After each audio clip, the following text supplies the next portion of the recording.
Hello and welcome back to the Indy Karting Championship, round 6 from Whiteland Raceway Park. A little bit of a pop-up shower there, a pop-up storm coming in and giving us a little bit of lightning, putting us under a little bit of weather delay, but we are back now with the racing action with the minis and micros taking to the track here as we get ready for our micro mini Swift heat. Ian, how you feeling? Yes. Looks like the track's got a little bit of moisture in it, which is going to make this a little bit more interesting. Yeah, a little bit of moisture on the track and still rain in the area too, like you said, no lightning, so that's why we're able to go back racing, but rain still in the area. Looks like, honestly, these showers are going to linger for probably a vast majority, at least for the rest of our first session here. Maybe in the afternoon they'll clear up, but like you mentioned, rain on the racetrack now, a little bit of a different dynamic for all of these drivers out here in these heats. And remember that with Rusty's and an insane amount of luck, you can look like me. Ka-chow. All right, there we go. I had to get the dad joke out of the way. That was probably one of the worst ones, actually, I'm going to be honest with you. That's... It wasn't. I just, the quote got stuck in my head, and we've been sitting here for way too long. So, Disney Pixar instantly comes to mind, but so we work ourselves into the tram lines here. We got the minis up here at the front of the pack, two kart field for them, with the micros right behind the 3 that you see the far shot. Blake Martinez, Liat Simonelli setting it down into turn 1.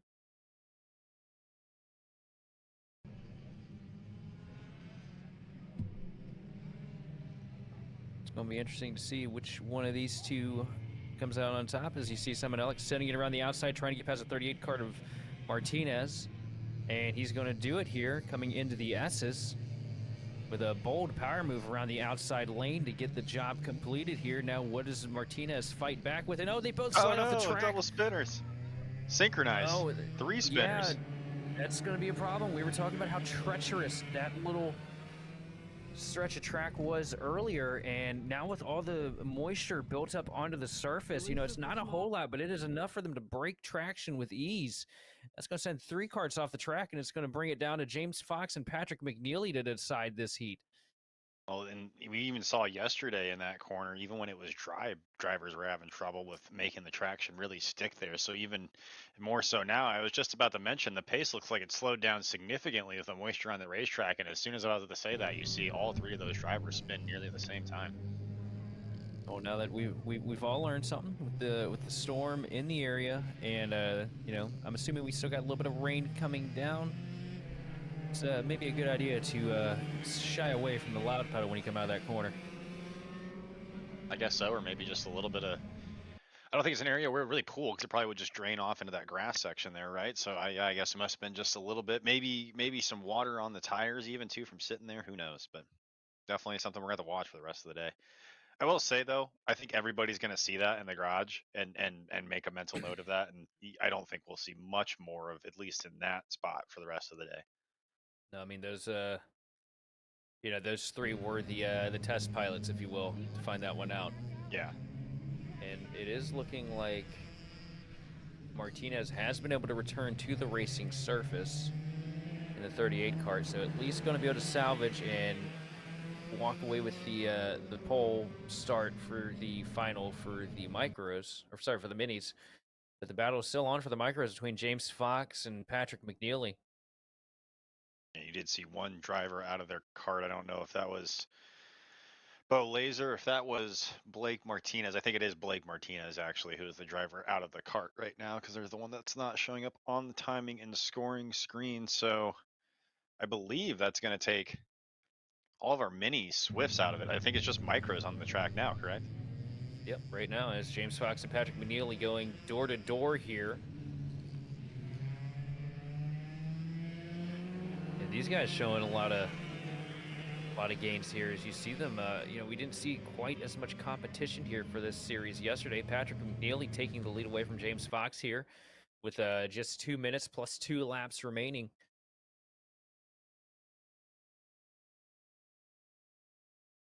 You can kind of just see too, everybody's a lot more careful with their driving right now. Everybody's kind of, you can also see it in the lap time too. Like in 44-second lap times, when the other day we were seeing laps in the 30 seconds. Now, keep in mind that corresponds to the class of the kart too, but you can definitely tell the pace has dropped off quite a bit with the wet conditions. Oh man, a little bit of a moment there for the 538 as well. And it looks like Martinez is really struggling with the wet conditions right now, because he has lost a whole, looks like James Fox is struggling with the wet conditions right now, because he has lost a whole bunch of time here to Patrick McNeely. Oh yeah, and you even saw McNeely going through that last corner. Yeah, very squirrely. And McNeely, you know, we were talking about him, you know, yesterday. He was pretty quick, but, you know, oh, and around he goes. No, a commentator cursed him. Yeah, that time we did do it. That was us. Oh, I was about to flat out say, it looks like he's really got this racing in the rain thing figured out, but, I mean, you see why now, based on the little loop that he had there. He's pushing it to the absolute limit of the tires and doing a really good job of it, aside from that one mistake. But here he comes diving back down to the inside here, trying to get to the rear bumper of the 12 machine of James Fox. James Fox going to hang tight, though, with the outside lane here and get a good drive off the corner down the front stretch. James Fox, now your leader. If you're McNeely, sorry, Sheldon. If you're McNeely, though, I was saying it's still the heat. You got some time left here. You just got to be calm, you know, relax, and you got some time to still chase him down, make that pass. You might see it right here. Oh, and that was an incredible run there. Going to have to rein it back in, though. Yes, that was Maybe intentional. maybe thought a little bit better of it just with the last time going through that corner, spinning out. Just didn't want to go that aggressively through that part of the section again. But looking down to the inside here in the S's, not able to get anything to catch. Going to stay right in line behind James Fox here as he comes out of the final corner to take us to the start-finish line. And this is going to take us to 2 laps to go here. 2 laps to decide the mini Swift heat. Oh, the micro Swift heat here. And down to the inside, takes another peek. Not able to get a run of it out of the corner though. Out of turn 1, down into 2, up to the bottom again, and just losing the momentum. That outside line is really carrying the 12 machine of Fox down the straightaway, but side by side again with a little bit of a curb hop into the inside. Here comes McNeely taking away the position from James Fox into the S's. That's good patience from McNeely there too. You saw the last time through was a little bit faster in that section. Even gave a bit of a bump to Fox as they went through there, but this time able to make the pass work. And a little bit of an opened up entry got him there. And where did Martinez come from here? Huge run on the closing lap, but to the line is going to be Patrick McNeely over James Fox. Blake Martinez going to take the gold for the mini Swifts. Oh wait, sorry. That was the white flag, not the last lap. I mean the checkered flag. We still got another lap of it. Blake Martinez all over the back bumper now of the 578 or 538 machine of McNeely as he worked into the S's. A little bit of a bump draft here.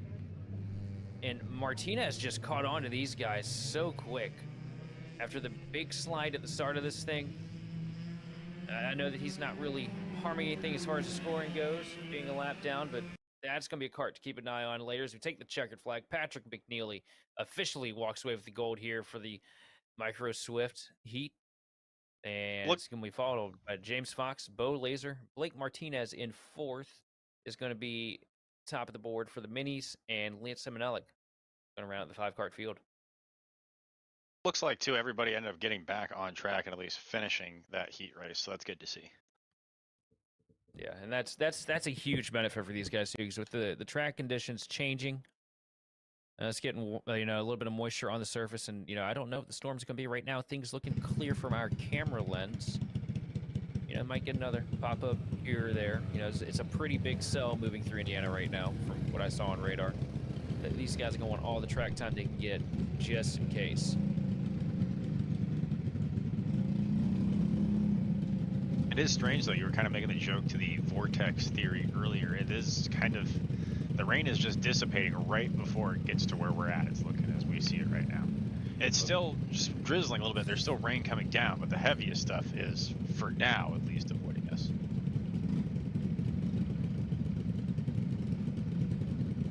Look, man, you always trust old Dr. Darrell Waltrip when it comes to scientific theories.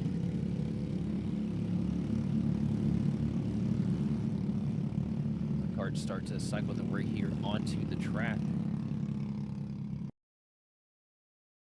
Looking maybe a couple late entries back there.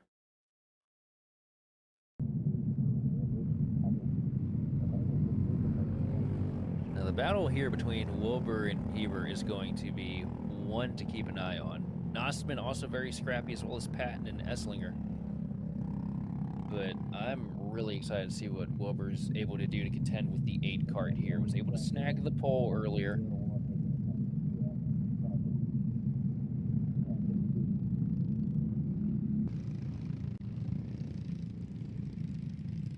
See Braden Heber lining up side by side here through the S's. By Wilbur. Like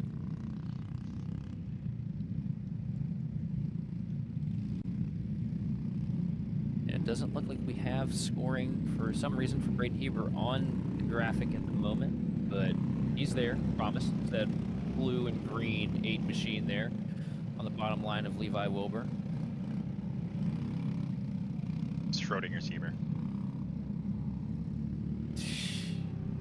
That's a good one. I guess that'd be more like the uncertainty principle, but yeah. Also, Evan McCorkadale getting a late grab onto the grid here, but he's going to be up there on the top line. As you see, as we come, green flag is in the air, down into turn 1. Heber going to take the advantage through the first corner, now back into turn 2. And remember, long straightaways, no hairpin to worry about this time, so less dive bombing here in the first lap. And down to the inside, though, here comes the 712 machine of Wilbur trying to make a run at it, and he's going to take it away coming into the S's. Nope. bold move there by Wilbur. I honestly thought that wasn't going to stick with what we've seen so far with the rain and the wetness we have now on the track, but maybe a little bit of rubber put down on it by that earlier class was able to give Wilbur the grip there to make it stick, or maybe just a little bit more experience driving in the rain. Also, you know, these carts a little bit heavier too, so I'd imagine a little bit more traction because, you know, the tires getting pressed into the surface a little more. But here comes Braden Heber looking down to the bottom into turn one. It's going to be a good run down the second straightaway into turn two. And Braden Heber's got your race lead, and a little bit of a slide off into the grass there for the 712 machine of Wilbur. Going to lose a little bit of time, but not too much. And he's about to fall into the clutches of Evan McCorkindale here. Yeah, I was going to say it at least opens the door for McCorkindale to get up in there and at least make himself in this mix of the top three carts. A slight gap back to fourth on back here once you get past this lead group here. You can kind of see just in the back of your screen there the other carts coming into view now. And we've kind of seen it throughout this entire weekend, and just, you know, being here at the Whiteland Raceway Park in general, these three names up at the top of the board right now are usually who we're used to seeing fighting it out for position four, in this case pole position in our feature race, but then later on in the evening and the afternoon will be in our final races as well. Yeah, we've got absolutely no surprises up here at the front of the board right now. Braden Heber trying to run away with that momentum that he had all day yesterday, just seeing if he can keep it alive. Been a really good stab at things here in the Indy Karting Championship for that 8 machine. But Wilbur not letting him walk off with ease, and the ever so scrappy Evan McCorkindale sitting right there in third, ready to pick up the pieces if these two come to blows.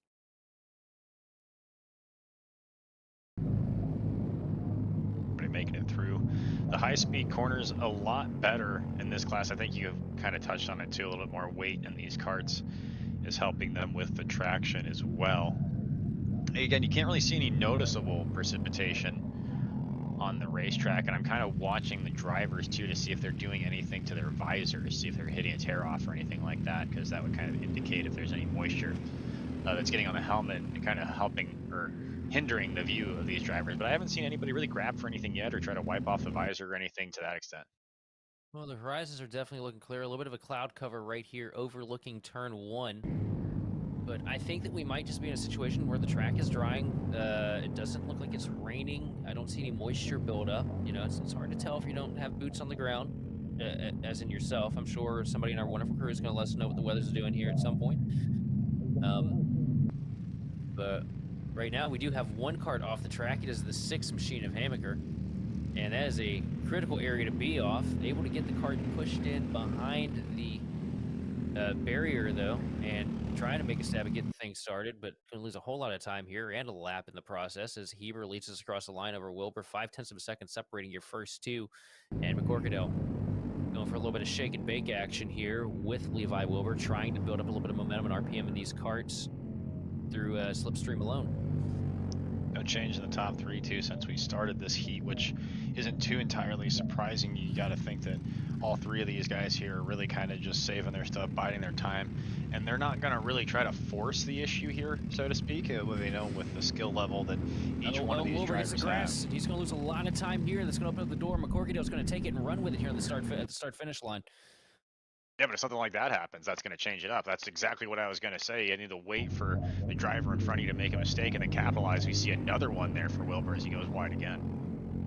I think Heber made a little bit of a mistake there too, coming out of turn one. Got a little too much wheel. The back tires kind of chattered out a little more. Looked like he lost a little bit of momentum down the straightaway, used to what we're seeing. But with the exception of the change in position between first and second, really no change as far as the gap between these three cars. Nobody able really to break away. Although now that I say that, Heber does have a slight cart length advantage. I would say maybe 3 versus McCorkindale, the Wilbur's 2 right now. But again, still pretty close between these top 3. He did lose a little bit of time that lap. A little more tidy, a little more shallow around turn one, though. Don't think he's trying to make that mistake again and lose a little bit of time down these critical straightaways that we have here. Pretty equal lap times too, with about the difference of 1/10 of a second between the 3 all in all. So really going to be coming down to, like we saw earlier, just who's going to be able to keep it clean, who's going to be able to keep it mistake free for these final 2 laps.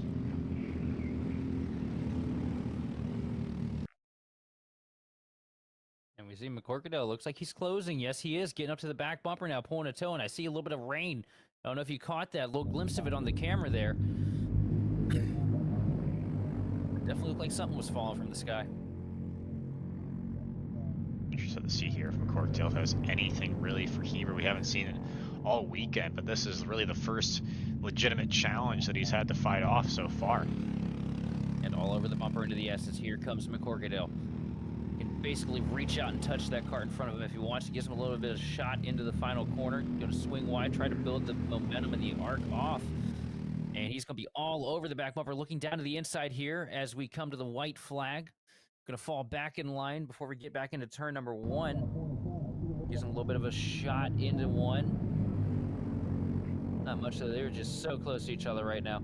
And this is where he's going to start the pass. Yes, he does. Down to the bottom with a dive bomb into the first hairpin, up into the grass a little bit, but it's enough to hang on. No, here comes Heber back, and now they are 3 wide battling. Oh my goodness. And out of nowhere, Wilbur's going to take it for a second, but they're still 3 wide through the S's. Into the grass goes Wilbur. I don't even know how to call it, but here we go, down into the final corner. It's going to be Levi Wilbur taking the lead, but here comes Heber looking to the bottom again through the grass, but it's not going to be enough. Levi Wilbur is going to take home the checkered flag. Wow, that was probably the best bit of racing we've seen all weekend right there. That was impressive by all 3 of those drivers to keep it 3 wide. I know somebody got in the grass a little bit, but all things considered, that was impressive that not everybody there just completely fell apart in that situation. That was really, really good. That right there was one of those moments where the racing was better than the announcers. Oh yeah, 100%. I couldn't draw a thought there for a bit. That was incredible. I'll tell you what, this is going to be one heck of a fight when we get down to the final.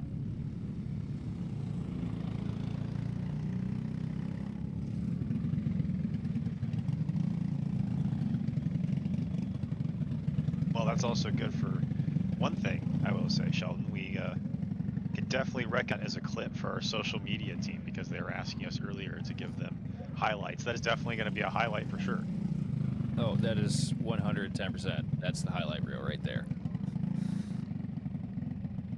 Well, we'll catch our breath here for a second after that excitement and then get started here with our next heat. But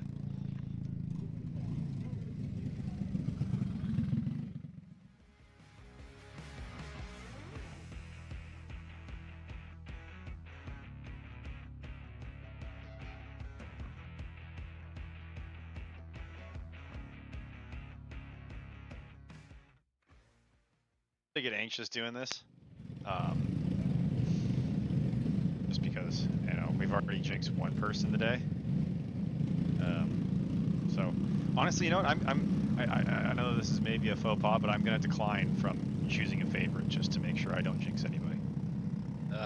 Already Although, foul. by certain extension, I may have jinxed everyone. I really don't know.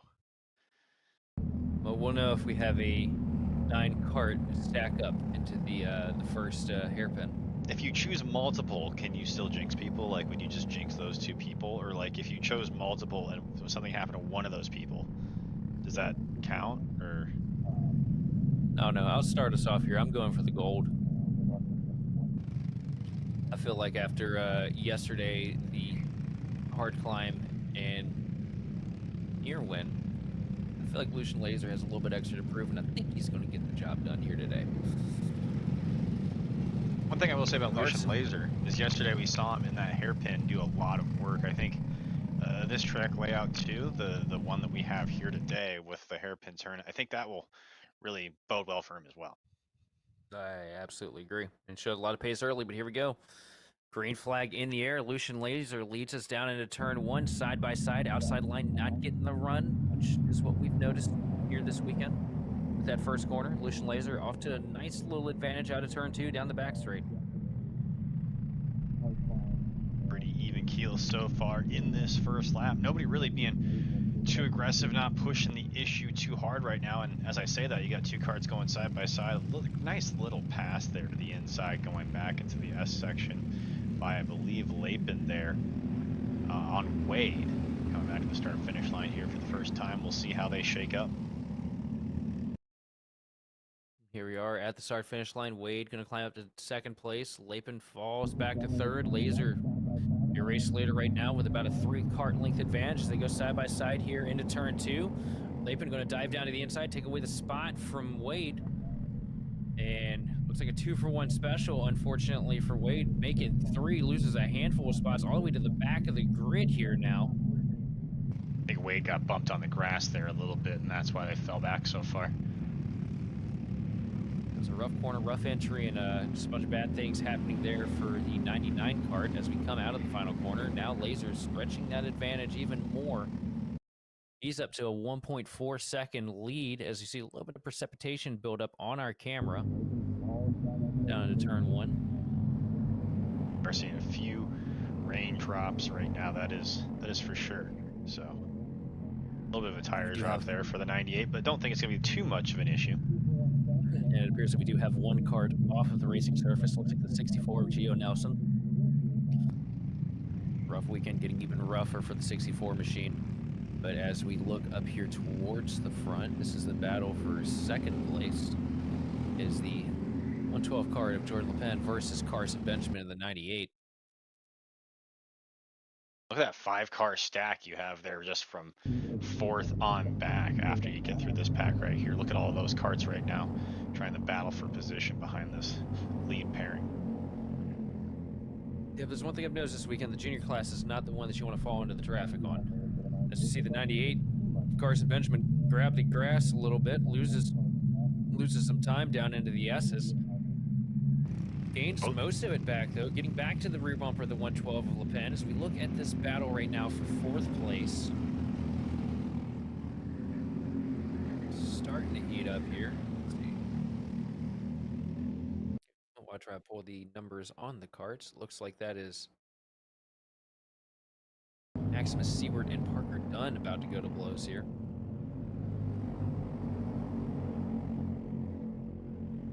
I love watching this little group of 5 right here as we see a little bit of a move to the inside. Oh, contact! Man.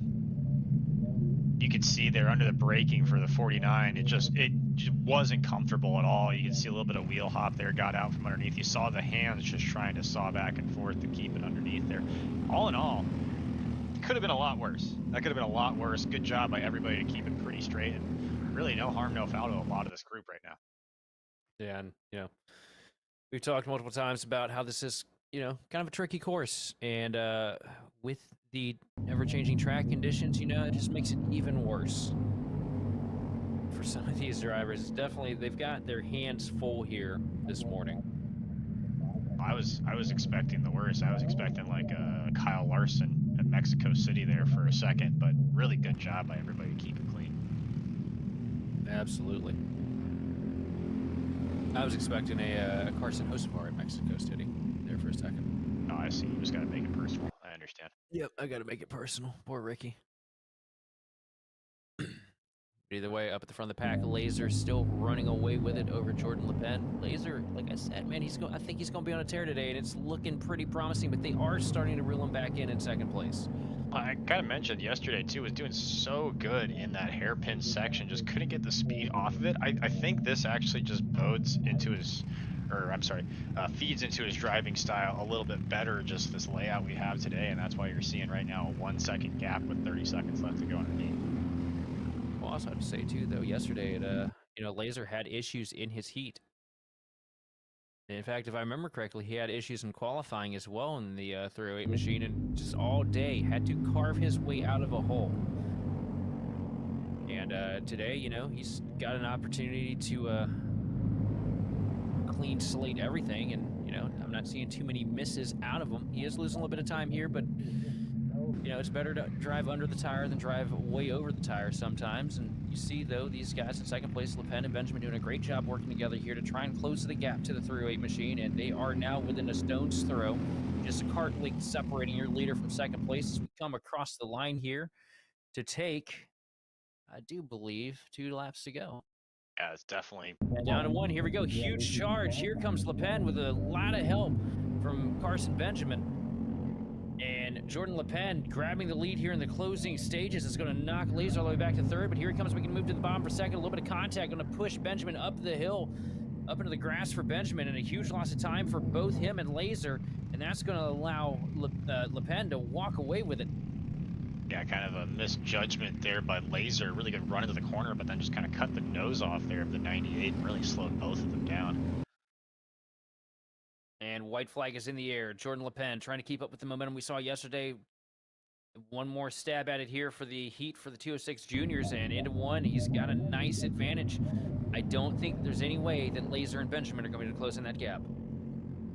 No, unfortunately, just with the way that, and especially if they're not going to work Here we together go. and work for position, yeah, it's definitely going to catch each other now. But yeah, you saw their Laser really just going to the turn hard. Even the front wheels of the cart lifted up for a second. I think what that is Laser realized that Benjamin was passing, and he wasn't happy with himself over the contact that he made with Benjamin the last lap, and took the gentleman approach, let him have the corner, and cut his losses. But across the line, it's going to be Jordan Le Pen over Carson Benjamin. Lucian Laser bringing it home third.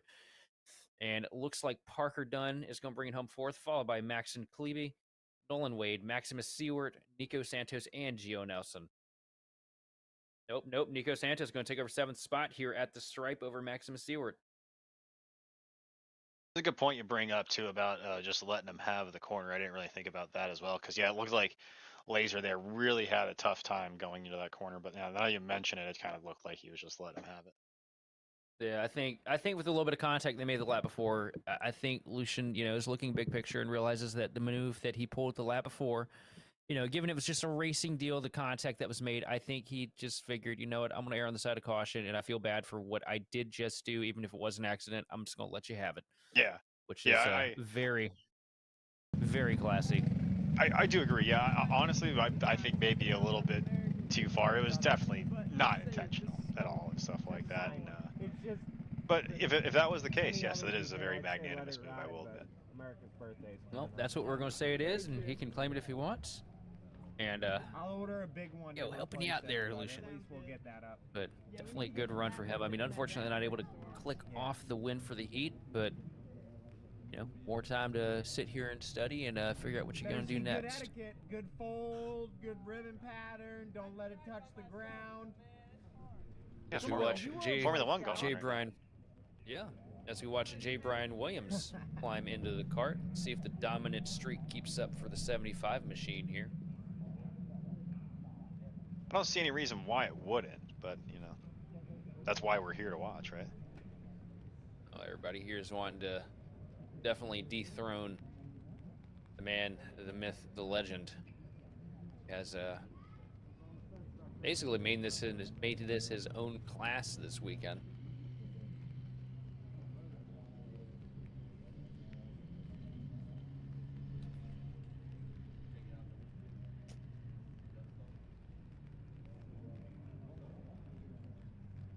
As we wait on the gate, remember we did have one kart go off track early in our last heat for the juniors.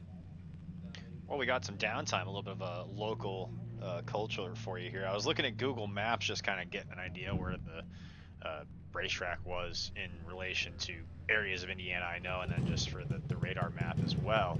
The buses were there yesterday because right over there is the Clark Pleasant bus garage. Fun fact, so that's why you're seeing all the school buses there. And then if you were to just take the road out of here, Front Street, and go south into downtown Whiteland, there is the Garden of Gas Station signs, which is pretty interesting if you take a chance to look it up yourself. It is basically just a large yard with a bunch of 1950s Art Deco fuel signs. I had a shows what part of Virginia I'm in, but I had a neighbor that his thing was, because it's a small town, so we only have so many businesses. But local businesses, a lot of them have an end date, and every time a local business has closed, this guy has gone and grabbed the signage and purchased it from the business and tacked it onto the outside of his barn. So it's really cool because you go over there, you see a bunch of Texaco signs, Unical 76 signs, and basically every piece of nostalgia. I mean, heck, he's got IGA grocery stores that closed in the 90s pinned up out there. It's pretty neat. This is not an advertisement at all, by the way, too. I just happened to find this. The 76 sign, Golf signs inside the garage, too. The guy just has a bunch of pinball machines as well. That is pretty sick. Either way, 206 Legends and Super Masters taking to the track here, and signs are reading that J. Brian Williams is fast, but you know, green is wet and grass is green. I guess that will be the one For- interesting thing, the one difference, right? There's a little bit of moisture on the track now, so. Yep. But except for next week at Sonoma, where the grass is brown. It actually is green, it's just they go there when the grass is brown. I still think an early spring race in Sonoma would be the coolest thing. So that's where I'm from. That's where I grew up, so I agree with you, but yeah. The way the carts making their way into the tram line here, 4-cart field, led by J. Brian Williams and William McLaughlin. Green flag is out. J. Brian Williams with the advantage down to turn 1. William McLaughlin going to settle in right behind the 8-cart of Tom Stevens here as we work ourselves into turn 1. I could have sworn that Cutshaw was in this, wasn't he? I thought so. Because I mentioned the Kubota Orange earlier. Well, let me see here, because now you're making me question myself. Oh, Stevens pulling off right there, hand up. Not sure what's amiss on the 124 cart, but pulling over out of the way here. It's going to hand second place to William McLaughlin. Tom Stevens sitting in third. With Well, the remaining- Joseph Stevens way back. I think there might be a problem with the cart. It's looking like, yes, he is going behind the wall right now, or behind the fence. I believe you're correct too, because we do have one heat left. We have the KA Senior Master heat after this, but like you mentioned, already one cart off, and really just gonna make it even that much easier for J. Brian Williams, which we kind of had the question, maybe to raise some intrigue if the rain was gonna do anything. No, it did not do anything at all. He's absolutely fine. Cross the stripe that time. J. Brian Williams up to a 1.3 second gap, and he's not really pulling a whole lot on William McLaughlin right now. Will doing a good job at least keeping him honest on lap times here. Actually, the last time by, Will was a little bit quicker with the 40.6 to the 40.7 of J. Brian Williams. Yeah, you are. That is correct indeed, actually, which is pretty intriguing, because not only have we seen like pure domination from J. Brian Williams, it's really just been lap times as well too. So we'll see if McLaughlin has anything here. If he can continue doing really that, close. You can see at that time though through the final sector. I was gonna say, if he can keep doing that, what he just did right there, he's got a shot. And that was a rocket lap for Will McLaughlin. That was a 39.7 over a 40.408. So McLaughlin in a different zip code right now to J. Brian Williams, all over the back bumper, coming into the hairpin, down the back straightaway now, working ourselves into the S's, down to the inside. Here comes William McLaughlin, and J. Brian Williams going to let him take the pass, knowing that he is way quicker than him right now. Will McLaughlin going to take the lead through the S's now into the final handful of corners. But J. Brian Williams going to try and hang with him here up to the back bumper now as he worked down the front straightaway. William McLaughlin taking the lead, though, with just 2 minutes remaining. Well, and the way that McLaughlin caught up to him was, like you said, was just substantial how quickly he caught up to him and was able to make that pass. We hate to use the term effortless around here. I know we don't like to do that, but it really did. We haven't seen anybody make a pass that looked that easy as Brian Williams, or sorry, that McLaughlin did on Brian Williams right there. I mean, we are in the Legends of Supermasters, so there's a lot of racing wisdom here among this field as we see Brian Williams take a little peek to the inside in the S's. Not able to get the nose there, though, so opts to crack off the throttle and let McLaughlin roll with it for the time being. Now going to try and pull the slipstream up here on the front straightaway, but I think that's that point's kind of mute right now as you see McLaughlin run away through turn 1. Yeah, the gap continues to grow, too. That time by as well, McLaughlin faster lap time by about nearly half a second. So J. Brian Williams really going to do some searching here if he's going to get himself back up to the front where we're used to seeing him. And you almost got to wonder, is the track just damp enough where it's making that much of a difference? Because even this morning, J. Brian Williams was the dominant car to beat. It looks like William McLaughlin may have found something here in the last 24 hours. But up to the back bumper now on the front straightaway. J. Brian Williams closing in on William McLaughlin. Start finish line, 53 seconds remaining. Big wiggle and down to the inside inside. There. Into the The inside through 2 is going to be Williams taking the spot back from McLaughlin. So they both had kind of a bobble there, I guess. Williams was able to just recover a little bit faster than McLaughlin there. Maybe he's just trying to give us a show. You know, I had that thought too, but I didn't. I like, you know, because they're right now they're the two karts on the track that would compete with each other, and you know, you want to have some fun, right? I didn't think that J. Brian Williams just let him catch him, but maybe, who knows? J. Brian Williams with the advantage now with just 3 seconds remaining. So when we come to the stripe this time, it's now going to he's be just 2 checking more out. laps. Yeah, you know, now he's just like, see ya. So.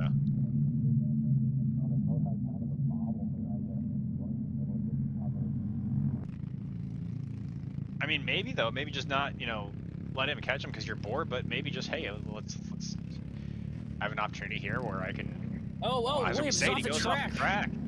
Oh, that's a huge mistake. One that I wasn't expecting to see out of the 75 machine. Sends it low wide. We've talked about how treacherous that section is. I mean, it can even grab some of the craftiest drivers here in the field. J. Brian Williams going to lose all the time in the world in there, and that's going to basically give the win to McLaughlin as long as he doesn't make the same mistake here. And it looked like the cart just didn't turn there. It didn't look like he spun it or anything like that. It looks like just when he turned, the cart decided not to do that. It looks to me like we might have a little bit more precipitation in the area too. I noticed that we went on the front straightaway there. It looked like it was getting a little damp.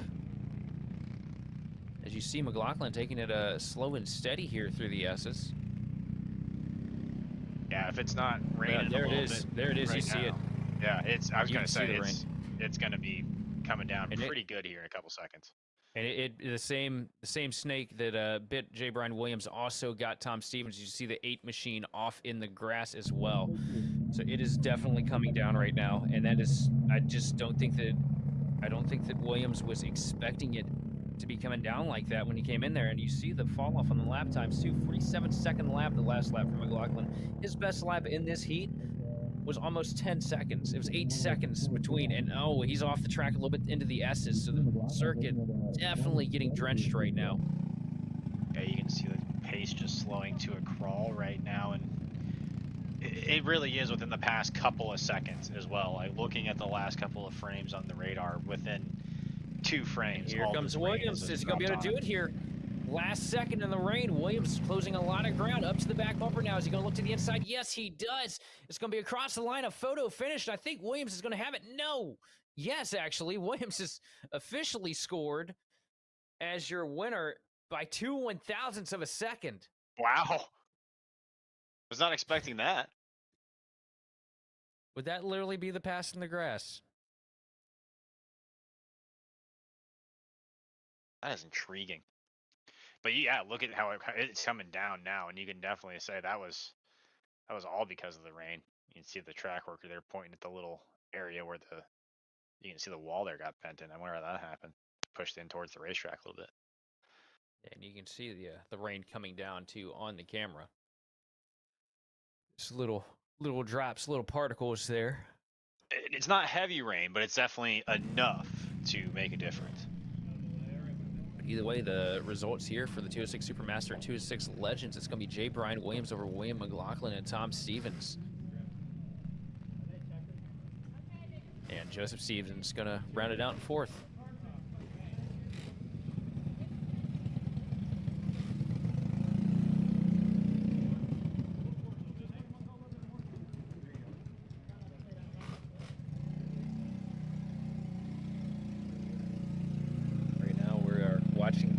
Second frantic exchange to get rid of these racing slicks and throw on some tires more suitable for the wet conditions. Ready to go into the good old rain tires here, a little bit of tread to try and keep these things glued to the track. And mainly to just disperse the water is the main reason. I've seen a lot of confusion with people that don't know the technical side of things as much as others when it comes to rain tires versus slicks. Reason why I go to rain tires is because it gives you extra grip. It's because it disperses that water. Slicks, obviously, the optimal contact path for a tire, but They can't disperse anything because they're just a flat plane of tread.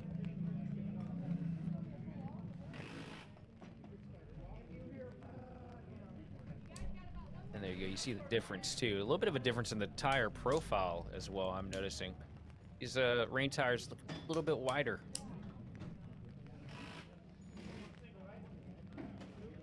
You see AJ Lund's team hard at work there, getting that 43 card ready to go for these wet conditions.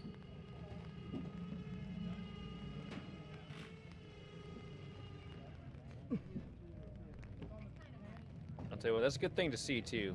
Ready and just somebody that's willing to sit there and work with his guys to make sure that his piece of machinery is absolutely ready to go here. How many tires come off? How many tires come off? You know, this race? I agree, but I will say this. Someone who used to be a former hockey equipment manager, right? So it was my job to sharpen skates, all that good stuff. I would appreciate it if, in motorsports, it's a little bit different, right? But and this is a lot of this is a family effort, right? So I want to call that out as well. These are just families; these aren't like full teams and stuff like that. But you know, if I was a crew guy, I would tell my driver very much, "Hey, I appreciate it, man, but you know, I'm here to take care of that for you." You know what I mean? So I know we see it. I'm talking more in the Cup Series when you see guys trying to get out and help build a car and stuff like that. I appreciate the gesture. But at the same time, it's like, you're here to drive the car, we're here to fix it. So I'll tell you what, man, it's always been my favorite thing to, you know, there's handful of drivers that will swing a wrench right there next to the rest of the crew in between practice sessions. You know, you don't see much of that anymore because of the new, at least on our side of the fence, right, with the Oval, because the new car is just an engineering nightmare for a lot of these guys. But, you know, back in the day when you see, like, Priest get out of the car and work on it, and, you know, just guys like that, you know, your Earnhardts, your Ricky Rudds, guys that, you know, just the blue-collar mentality in motorsports has always been my favorite thing. I know we were completely sidetracked, but, oh, yeah, we were just completely sidetracked. The rain's getting the better of us, too. Looks like these drivers are just about ready to take to the track here, and, it's a lot more precipitation than we've seen all day, all weekend. And we caught for potential yesterday, and it never came. And, you know, we've got a pretty much almost looks like a downpour hitting the track right now. yeah, right now, at least an area of moderate precipitation, I would say, over the racetrack right now. You can definitely see we're going to be Look seeing at some that. roosters coming off these tires. Absolutely.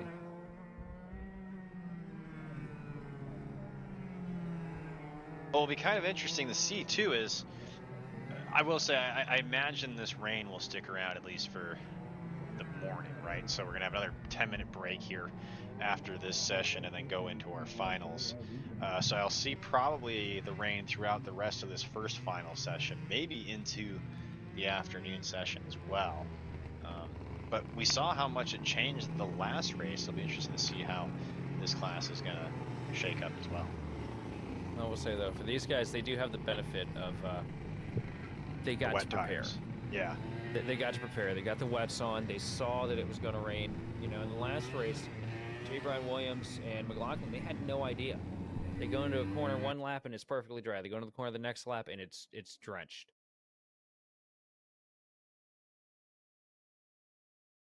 Either way, as we get ready for a little bit of wet weather racing here, something else to just throw an extra wrench in the works here for these drivers. The green flag is out. AJ Lund leading us down into turn one. And a good, clean launch into the first corner. Nobody making any big mistakes, which is really important here and really crucial. Now through two. Lund going to run away with straightaway a little bit, but here comes Van Dyke and Gallion. Oh! Off of the nose of Gallion. Looks like Van Dyke got a little bit loose there. A little bit of contact. Everybody going to lay off each other here, though, but Gallion's still going to go for it all over the back bumper. Now looking to the inside through the S's. Might be an opportunity for Gallion too, with a good qualifying effort. Now the rain coming out. Oh, one car off there. I believe that was maybe Estrada who went off in the background there, or possibly even Dean. I think it was Two Dean. something. I didn't Like, see a yeah, two. it looked like Yeah. 4th place. So I think it was Dean, but a good job for him to recover and get back on the track. 'Cause we've seen so many cars get stuck down there, but I mean, I guess the treaded tire probably helps get through the grass, right? Makes sense. Yeah, the off-road. Yeah, there we go. The off-road tire. Yeah, it's the off-road tire we're running tonight, or today, this morning. There we go.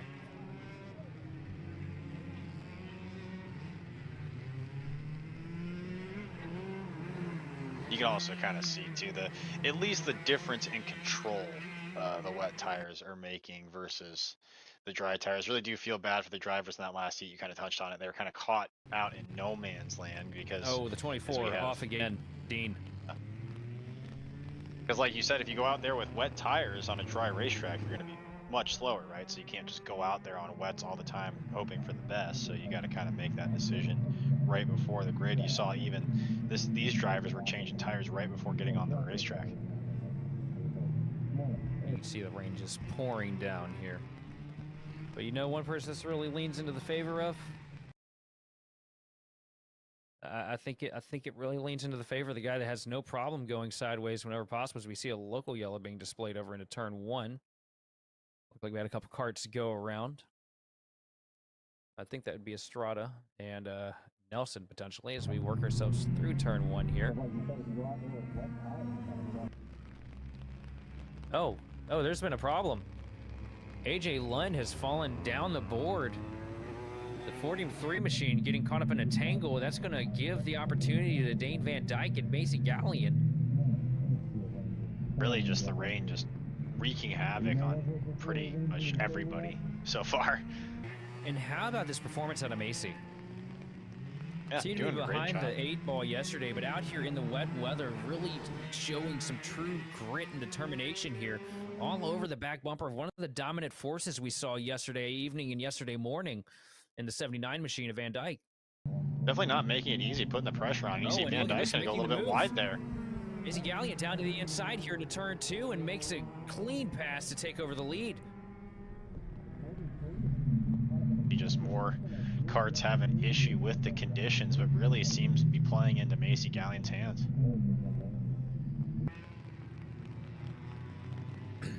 It's really working out for her. I mean, she's taking it and running with it now, growing a couple kart length advantage over 2nd place, and she loses it now. Oh, no. Oh, such a good run, but I mean, heck, you know, still potentially good enough for a 2nd, maybe 3rd place, pulling the kart back out onto the track, not giving up. Well, we saw J. Brian Williams too do that and then catch up to the entire field and almost win that heat race, so definitely not over yet. Macy Gallion showing some true grit and determination, pulling that kart back onto the track single-handedly to rejoin the race, but now the race in the hands of the 79 machine of Van Dyke as he works through lap traffic up to the back bumper, the 21 machine of Nelson.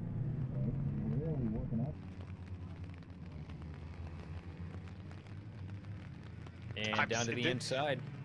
This is everybody's doing a great job, but it is interesting to see. It seems like everybody's just racing on their tiptoes right now, doesn't it, Sheldon? Just like all the carts. We got another cart off track there.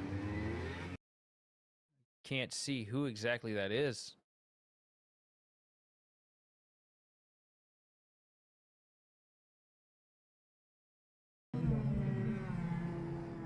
I'll tell you, I love weather racing, man.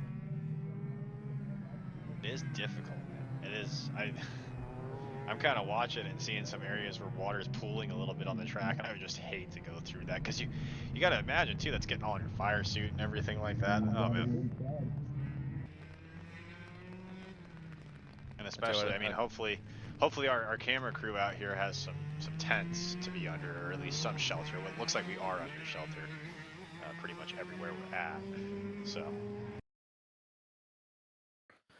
I'm just worried about our flag man out here in all this rain. That's what you signed up for.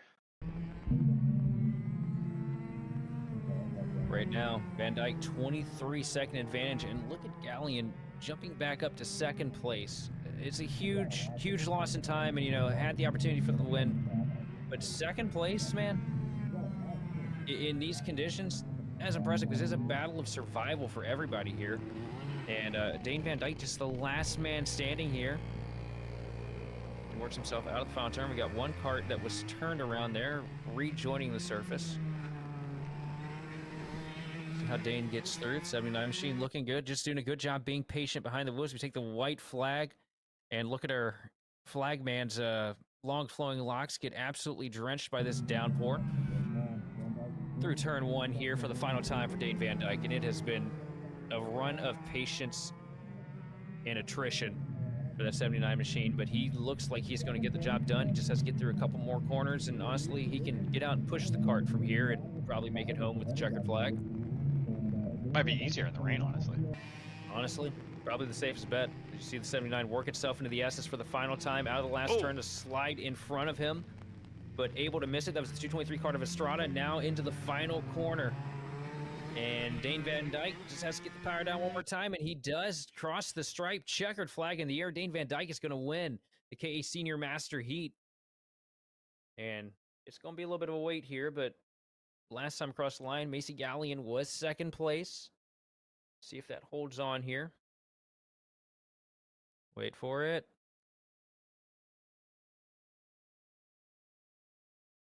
And there's the checkered flag for Macy, so second place locked up for her.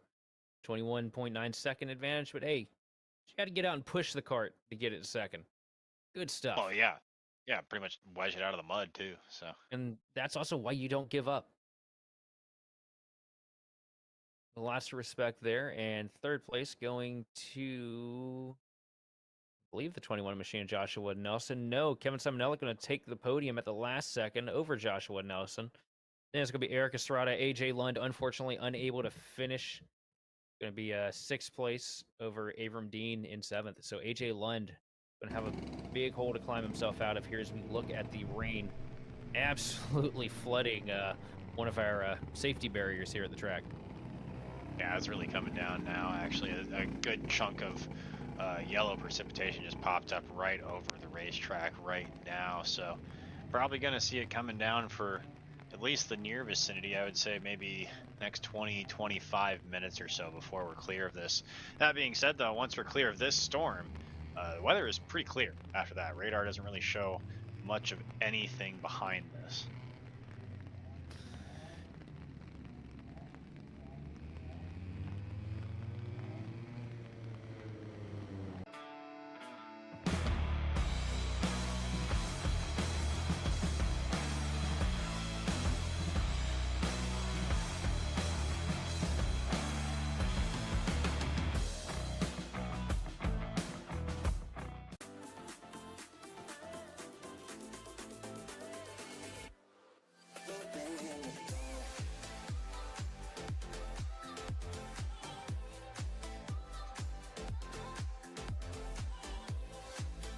Are you looking to take the next step in your racing journey?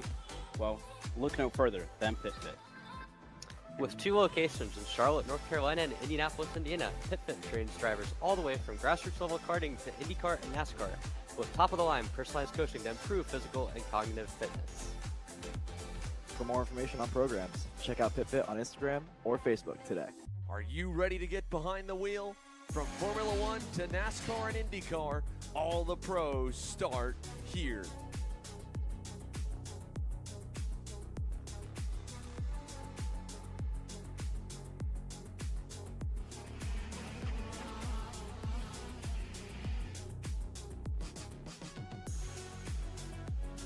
For more information, check us out online at mcckarting.com or call us and go racing today.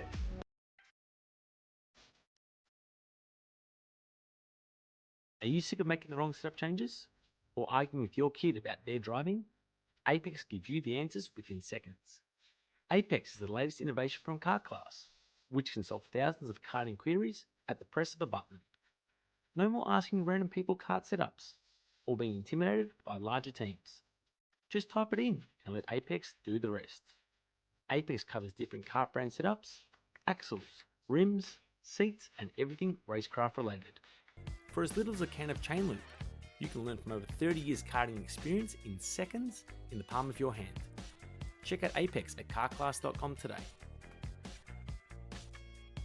All the way up to the finish line. Who is it going to be? And it's Sean Perez who wins in Crescent. Ty Fisher wins $1,000 in KA 100 Junior. Alex Stanfield played it perfectly here, told him to wait. Stanfield wins to Duffy in 2024 for TV Karts.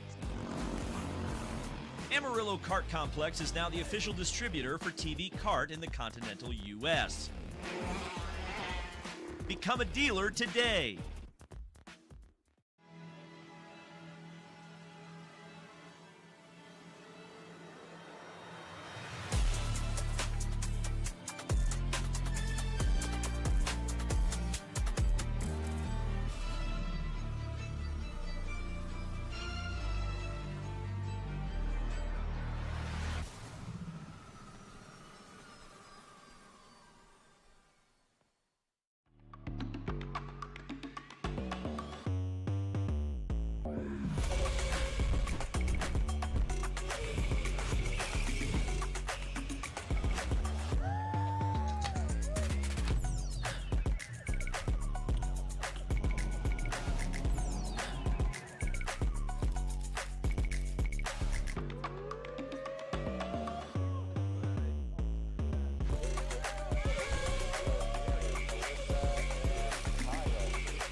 Let's go race. Come on, man.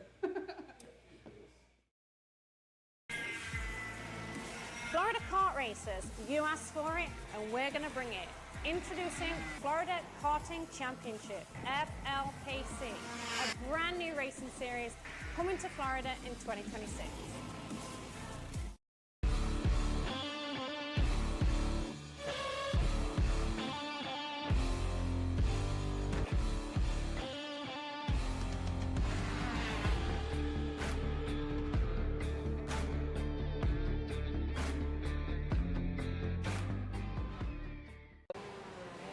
Brandon, why are there all these right, charges stop. for just over $200? I'm tired of all this Brandon business, okay? Brandon this, Brandon that. Why are there all these expenses on AKR over $200? We know, okay? Take a walk with me. At Shop AKR, they have everything you need to start racing at a very cheap and affordable price. They have MXC rims, they got chains, electrical stands, tilt seats, they got MXCs. And if you didn't know, on top of that, any purchase in the continental US over $200, that's free shipping. Hey, aren't you supposed to be in the AKR Anonymous meeting over there? Dude, I'm doing a commercial. Dude, we have no time. It's about to start. Stop. We all love Shop AKR. Me? More than others.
coming down as the minis and micros take to the track here for, man, it feels like we just started this, but for their final for the morning.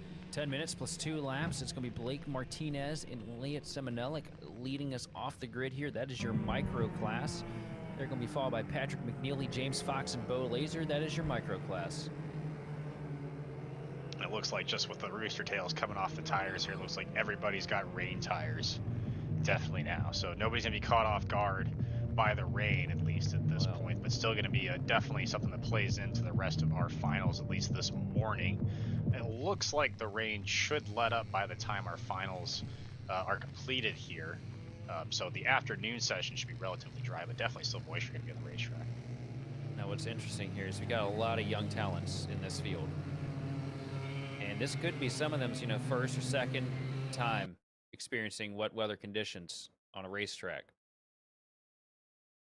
And there is a lot of learning that needs to be done, and these kids are about to get a crash course in how difficult these conditions can be as the green flag comes out down into turn 1. It's Blake Martinez leading us into the first corner. Everybody making it through the first corner nice and clean, giving each other plenty of room to get the job done. Now we see if the same thing holds true in turn 2, and everybody's still same. So now it's where the tricky part comes out. This is where the hard corners come in. A little bit of a slip through the grass, but everybody keeping it pointed in the right direction into the S's now. And not a whole lot of chaos here, so everything clean for the most part here for the first lap. We can just make it through these last couple of turns.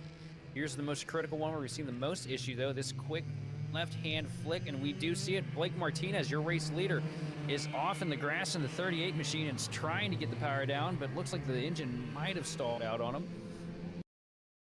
That too, and I just imagine once you're in the grass, just so bogged down, especially with all the moisture, it's hard to get going, even if your engine is running. Quite literally bogged down. You see a huge slide there. I think that was Patrick What a McNeely. save. That kart was around. He just didn't know it yet, but the 538 machine going to put the power down and keep the confidence flowing and keeps it in the right direction at the same time. Shades of Carson Hocevar of Pocono there for a second. He was almost all the way sideways and got that thing straightened out. That was pretty impressive. Yeah, I thought that was going to be a race ender there, but McNeely proving me wrong. And again, you can tell everybody's having such a hard time with that corner there. You can see how much the pace just slows way down. Nobody wants to make that same mistake, and almost 2 karts collected there. McNeely was around, almost got into somebody else. That was almost a big incident. And look at the disparity in time, too. Leon Simonelli leading with a 46.8 over Bo Laser, who just ran a 47.8. And in third, James Fox running a 50 flat over a 53 for McNeely. And we got 2 karts off the track. Martinez's rough day gets even rougher as he's caught up in an incident with the 187 machine of Leon Simonelli. So that is your race leader, your 2 favorites, and both of the guys in the mini category. Yeah, big, and another one around too. Man, I mean, we know how tough these conditions are, but it's so surprising how everyone is just having the same challenges. I mean, this is really rough weather, and we see they're, gesturing to slow down here. That's a really bad spot, honestly, to have that. That is a horrible spot, especially with the conditions right now, and these guys are all going to slow down here to try and, make it through safely. Faster parts of the racetrack, just so hard for the drivers to slow down there, honestly. Yeah, but I mean, what we're seeing right now is, it is a completely soaked racing surface, and we've got a lot of young drivers that, don't have the necessary, or the talent necessarily.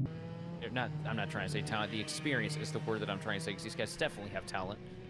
There's a reason I'm sitting in the booth and not there on the track myself, aside from just age. Oh, as we got one around again, the 538 machine of McNeely. It's just such a tricky spot. It's a tricky course in the dry. It's going to be trickier in the wet. As you see Martinez with a slide. And this is a much lighter category than, any of the others that we get to cover. These very small karts, very young drivers, not a lot of weight to throw around here, not a lot of weight to build traction into the tires, into the tread pattern. I think there's just a lot of moisture pooling in that one spot too, which is going to be tough for any weight class of kart, any class of kart that goes through here. You could just see that little pool of water there, just the tires sliding across it, especially with, like you said, how light it is right now, essentially just hydroplaning. Oh, absolutely. That was going to be my next big word of the day. But Bo Laser right now with a 9-second advantage just has to tiptoe his way around the circuit to be able to get the job done. As you see him work his way through turn 2, nice and clean. I like I said, these first 2 turns, they're the easier ones. Here we come into 3, though. This is where it gets infinitely more complicated. Just a good job getting it into 3. Now working down the hill a little bit, trying to get up into 4, and 4 fine into the S's. And it's going to be another clean lap here for Bo Laser, who's up at the top of the board right now in the 80 machine. And he's just got to make this happen for 5 minutes, 30 seconds, plus 2 laps. Yeah, really, at this point, you just got to drive clean laps, and you'll probably come away with the victory. No, he does have a lot to worry about, though. James Fox is starting to close that gap in ever so slightly. He's now 8 seconds back instead of 9.5. But also, you know, if James Fox really starts digging in here, trying to find extra time, he's also just as likely as anybody else to spin it, because who knows, you know, Bo Laser might be at the limit of the grip. It's a really tough situation as a driver, too, because, you know, Fox is in a point where he's chasing Laser down, so he's definitely pressing right now, which is even more difficult to do in the conditions that we're in. But on the flip side of it, if you're Laser and you're trying to be conservative and you know, worry about the conditions, that's even difficult as well, because it starts to change your braking points, and you see and around goes another Fox. issue for Fox right there. But it just changes the dynamic of everything you do, and all of these decisions you have to make as a driver are split-second decisions. It's just even that much harder to do when you have extra factors that factor into all those decisions. That was a huge loss in time for Fox, and now Bo just has to creep it around as we see the caution being displayed outside of turn 1. And I'm not sure who that is that went around. I think that's McNeely right there. Yep. Yeah, McNeely, and you know, this is your heaviest hitters in this series are getting caught up in this, so you know, nobody's immune. Really, everybody's had an equally difficult time with the weather so far. I think everybody but Laser. He's been backed up, he's been calculated, he's been smooth. You know, hasn't been making any big slides. So we see another big slide out of the 12 machine of James Fox. I think he got the memo. You know, some drivers, they take to the rain different than others. About a 14-second advantage now. Still have a little under 3.5 minutes to go here, so still things that can happen, definitely. But And the best approach that I've always found for wet weather racing, I don't know about you, but the best thing for me, I taught myself less is more, and it's always worked out. I just don't do it. You don't have to race in the rain. You can choose not to. Well, when the session that you're in decides that it is raining, you kind of got to deal with it. Right now, Bo Laser up to the front of the pack here. With a substantial margin, just has to tiptoe his way here for the next 2 minutes and 40 seconds. Then knock out 2 more laps after that, and this deal is his.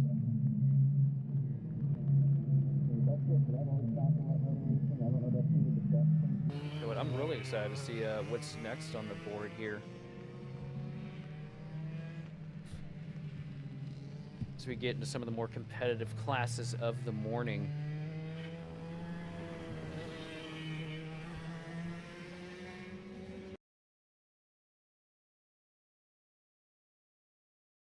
Seems like the rain is starting to let up now. It's still going to be really wet just because we got all the moisture on the racetrack. But looking at the radar right now, it seems like most of the showers at least have gone away. Oh, it's going to take most of the day for this place to dry out. Oh, for sure. I'm pretty sure. I mean, we're going to establish a dry line here before, you know, too long, I would imagine. But track's going to be full of little puddles and all kinds of little surprises to catch these drivers off guard. Yeah, and I think it's going to be mostly cloudy for the rest of the day, too, so it's not like we're going to get sun that's going to bake the track out or anything like that. These guys are going to be basically tap dancing through a minefield here, to use a DWism. But so far, so good for Bo Laser up here at the point. 22-second advantage over James Fox, Patrick, and everybody else caught a lap down because of slides that they were involved in.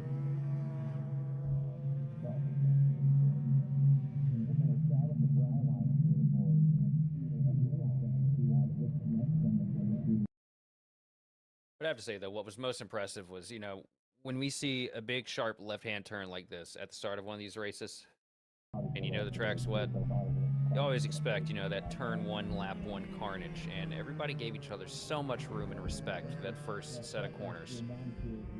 Yeah, it's kind of funny you mentioned that. Everybody got through the first corner, or the first turn, or sorry, here, let me try to fix that. First lap. We got for the first lap, okay. And then from there, everything just kind of fell apart. Yeah, but everybody, you know, it's not been a situation of guys not giving each other respect, which is, you know, really cool to see, especially out of such a young class. It just shows the level of racemanship that is here. So yeah, like, that's a good point too. It's really just been, you know, conditions. It's not really been contact or anything.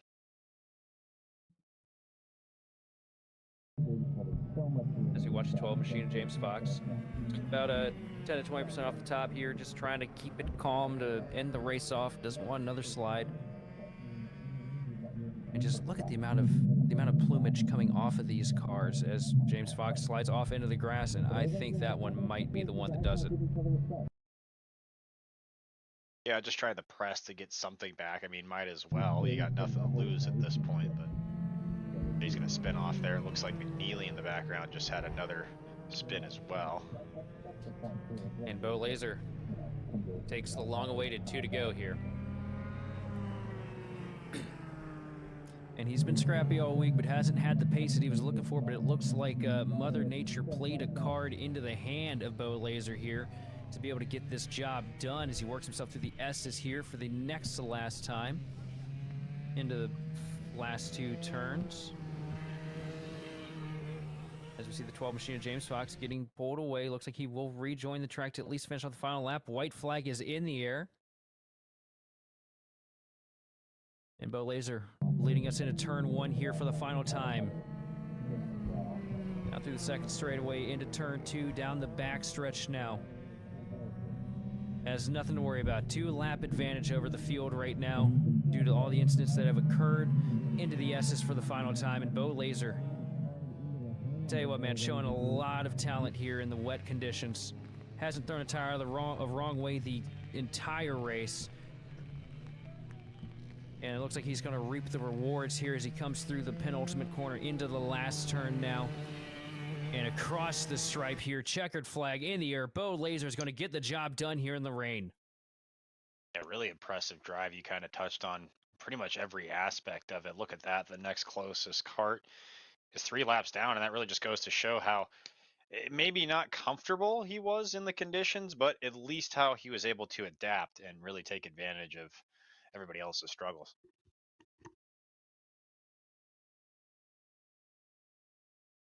I'll tell you what, man, that was a ridiculous drive out of Bo Laser. Not a mistake made the entire race, and that's what it came down to. That is a consistent young talent right there. And I'm not going to take anything away from, anybody else in the field. James Fox, I mean, fast, bad fast all week. Blake Martinez, same story. McNeely, Simonelik, all these guys, heavy hitters. Bo Laser sneaks in with a good, I don't know if I want to call it an underdog victory, but based on the speed charts we saw this morning, I mean, I think it was a little bit of an underdog snag away here for the win, but it's all on consistency for Bo Laser, and that's what got the job done here today, as it's going to take a minute or two here for us to get the rest of these carts off.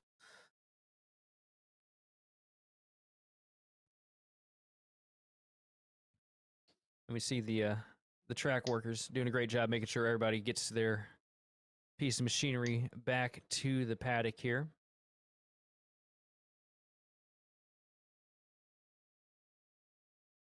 Not afraid to do a little bit of heavy lifting in the rain. Getting back to our specialized cart retrieval rig. Yeah, we're going to see how it operates in the wet. You see James Fox getting a push back to pit road here. And then look at that, Fox. I understand, right? But look at all the trash bags to stay dry in the conditions we're in right now. That's pretty clever, honestly. I wouldn't have thought of that. I guess this kind of tells you about my family, but fun fact about my grandfather. I walked into the kitchen one year. This was when he was working at the shipyard, and we were in the middle of the rain season here in Virginia. And I look at him cut up a trash bag and ask him, what are you doing? And he said, making a poncho. And he wore that poncho to work for about 2 years before he crafted another one. Wore a trash bag for the 2-mile walk into the shipyard in the rain. I mean, look. I mean, a poncho is just basically a glorified trash bag. Let's be honest with you. Like, when you go and buy one, that's all it is. It's just someone's pre-cut the trash bag for you, and it's a little bit nicer plastic. Well, his was a hefty, and he looked at me and he said, "You want one?" Like, he was being dead serious. Well, see, honestly, it might not even be a bad thing, because you get some of those bags that kind of have like the stretchiness to them. I feel like that would be a really good poncho material, actually. He was using the drawstring to help help adjust the fit I laughed very hard, and he didn't think it was funny. I got judged for that one. But Would you laugh either at way. Einstein? His hair, maybe. Good point. Also, Ulm is a funny place to be from. Yeah, It's a funny town name. Yeah. it is a funny name. But no, I'm gonna defend your grandfather and his trash bag poncho. Well, I'm glad to see that I am still the odd man out on this scenario. Well, you see, you've got different options because then you've got like the burlap sack for like heat. You know what I mean? And then if you need the heat and the moisture, you could do like the burlap sack underneath with the trash bag over the top. I'm not letting you cook anymore. Either way, Levi Wilbur leading the field here with Braden Heber, and this is going to be where it gets interesting in this condition because I'm excited to see what these guys do in the rain. So we work ourselves into the tram line here, green flag in hand, and the green flag is dropped on the track. We are underway. Heber going to be the odd man out on the outside line here, going to try to take a cross under to the inside though. Falls back in line coming into turn 2, now back to the bottom for Braden Heber as he tries to make a move on Patton here for second. Not able to get the traction that he's looking for though. Back up to the back bumper of Patton, and Wilbur is running away with the lead right now while these two are trying to figure it out in second. Yeah, you can tell it's definitely stopped raining now. Still very wet. Interesting to see if anybody here will kind of break away from our status quo of Wilbur, Heber, and McCorkdale in these wet conditions. Right now you got Patton in the mix in third place in the 21 cart, so a little bit different look than we're used to seeing, but now you'll see Patton will now drop down to fourth and the familiar top three of Wilbur, McCorkdale, and Heber again at the front. And McCorkdale's cart getting a much needed clean off here with the conditions. See how many of those donuts on the side hold on here for the 10-minute session that we have in store. But holding on to a second place right now over Heber. Wilbur running away with the lead right now though, and now the big question is when do the slides start? Because we know these guys are right now just testing the limits, and eventually somebody's going to step a little too far over that line. And it was almost Wilbur there in the short chute coming into the final corner. So he had to check up a lot, almost grabbed the grass. Now that's going to open the door for McCorkdale to get up to the back bumper here through turn 1. And McCorkdale gets a really good run out of turn 1. Now he's going to peek to the inside for turn 2, but it's going to get covered by Wilbur. Down the back straightaway now. Wilbur with the advantage into turn 3. Wilbur thought about it too and then thought better of it. He had a little bit of a run to the inside of McCorkdale, but I think he knew if he dove into the hairpin that aggressively, he was definitely going to slide in the current conditions, so thought better of it. But look at this now, McCorkdale giving a little bit of pressure to Wilbur. Wilbur struggled with this turn the last time by, and you see right there. Yeah, exactly. Don't want to toot my own horn, but I kind of thought that was going to happen. Saw that one coming a little bit, so. Absolutely. Wilbur struggling to put the power down. It's going to give the advantage to McCorkdale here into turn 1. We got one cart off the track, the 2 machine of Goldman, as they try to get that cart pulled back onto the track here. It looks like everything's going to be good with that. But back up to the front, here comes Heber now back up into the fray as he pulls up to the back bumper of the 712 machine of McCorkdale. And Wilbur doing a little bit of curb hopping here. Yeah, and we'll see here if Wilbur is able to figure out this corner coming up. He's had a lot of trouble here. This is where he lost the lead to McCorkdale, but let's see if McCorkdale now. McCorkdale just around. Loses it.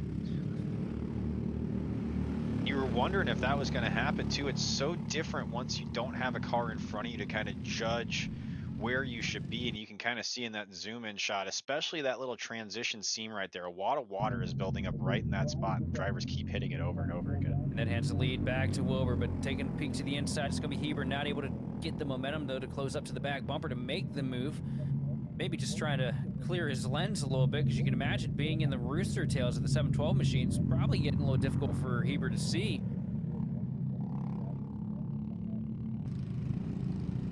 Heber, you tell you, took a little bit of a wider line there, maybe a little bit of what you're alluding to with the difficulty in seeing. I don't know. Oh, a little bit of a squiggle there for Heber, but he's going to be able to hang on to it. I don't know if these drivers have tear-offs. I honestly haven't seen anybody reach for a tear-off yet, so I don't know if that is something that is available here, although Realistically, I feel like if you got tear-offs in this situation, Oh, you Heber tear goes them off wide every into turn 5 seconds. one. Loses a bunch of time. Heber just about lost it coming into the corner there.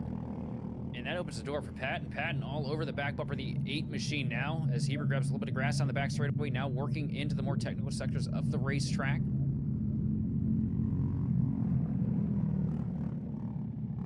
Patton could very well put the pressure to Heber here and force Heber to make a mistake, because it has not been the drive that Heber's been looking for right now, as we see Wilbur just sneaking out of the picture. No, Wilbur's off the track now.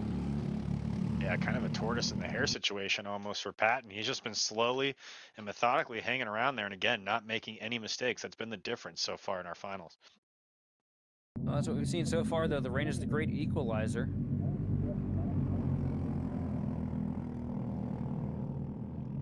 Should look at Heber right now with the advantage. A kart length, 2 kart lengths separating him and Patton as we work ourselves towards the S's. And this right here, this is the critical part of the track. This is where the people have been making, you know, the most mistakes today.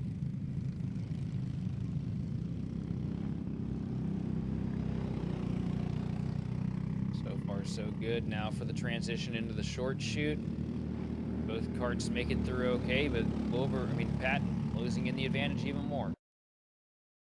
Yeah, just ever so slightly, just slowly chipping away at the advantage of Heber. We'll see if he's able to get anything here. Really, it's going to be minimizing mistakes and then just staying as close as you possibly can to Heber. We do know that Heber has the pace. Just so far, it's been a question of being able to keep all 4 wheels on the racetrack. You see a little bit of a dip right there. That's going to be the important thing for the final 4 minutes and 15 seconds if you're Heber.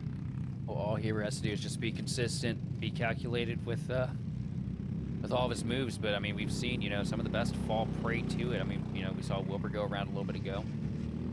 And off the track, though, there goes Patton. He just steps it a little too far over that cushion. Off the track goes the 21 machine. Yeah, Able to rejoin pretty quick, though, so not as costly a loss as it could have been, but it was definitely a huge loss. It gives a lot of breathing room to Heber up here at the point.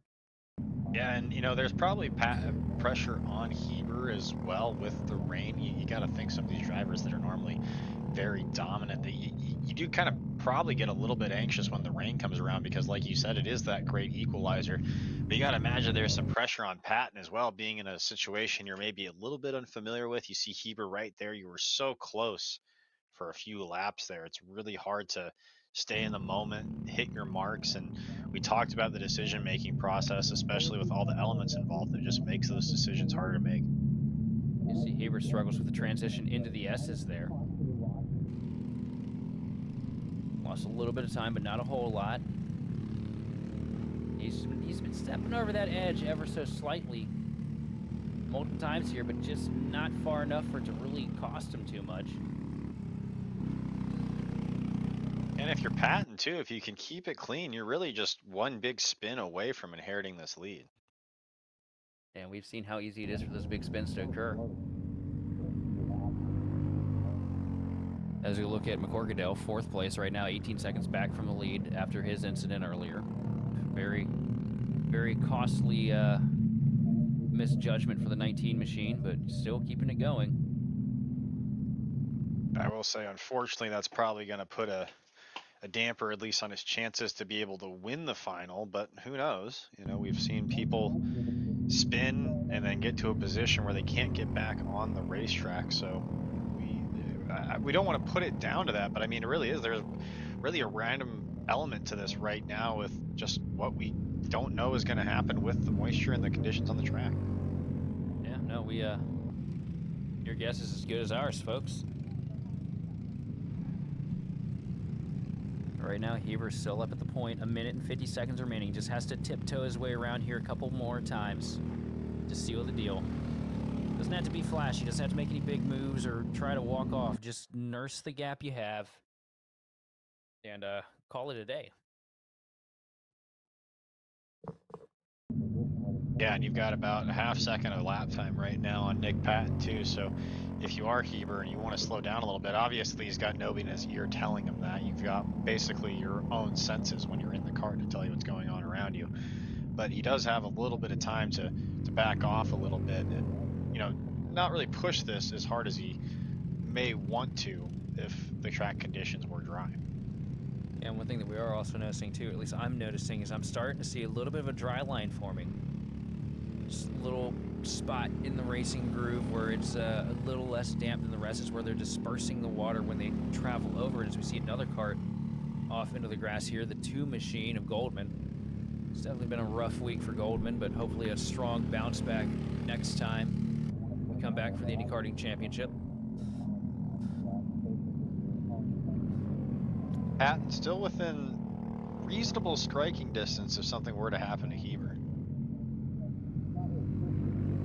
He ran a way better lap last. Oh no, sorry about that. Nope, he was 5/10 off last lap compared to Heber. Heber just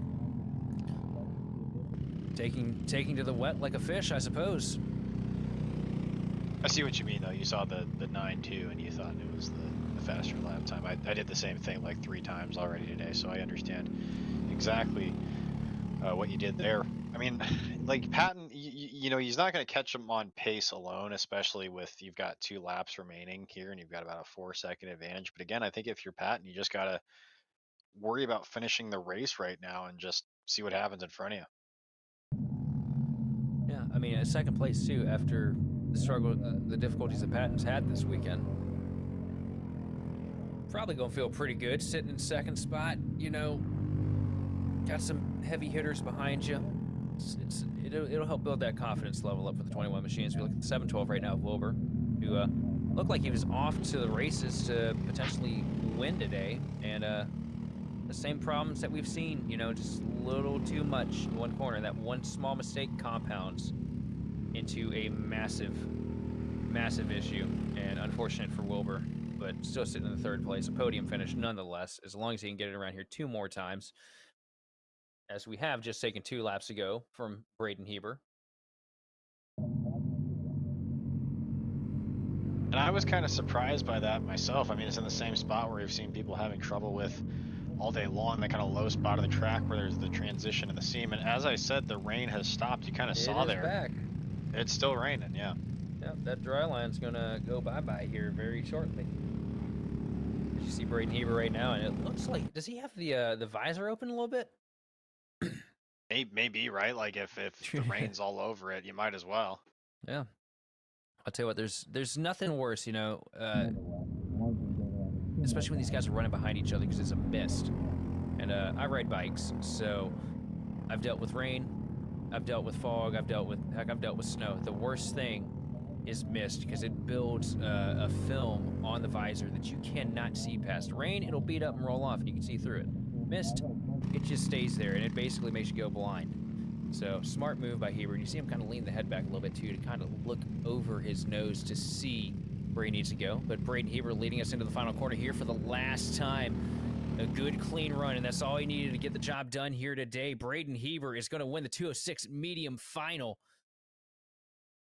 with a dominant drive and calculated precision over 2nd place Nick Patton after a really good performance. And 3rd place going to go to Levi Wilbur, followed by Evan McGorkadale, Mike Haymaker, and Andrew Goldman.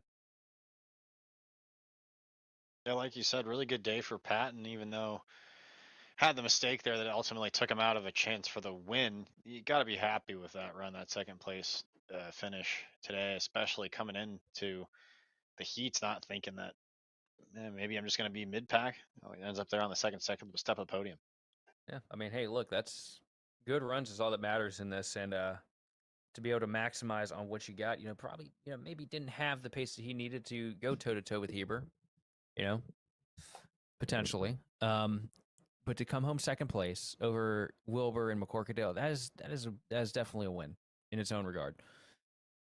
At least this weekend for sure.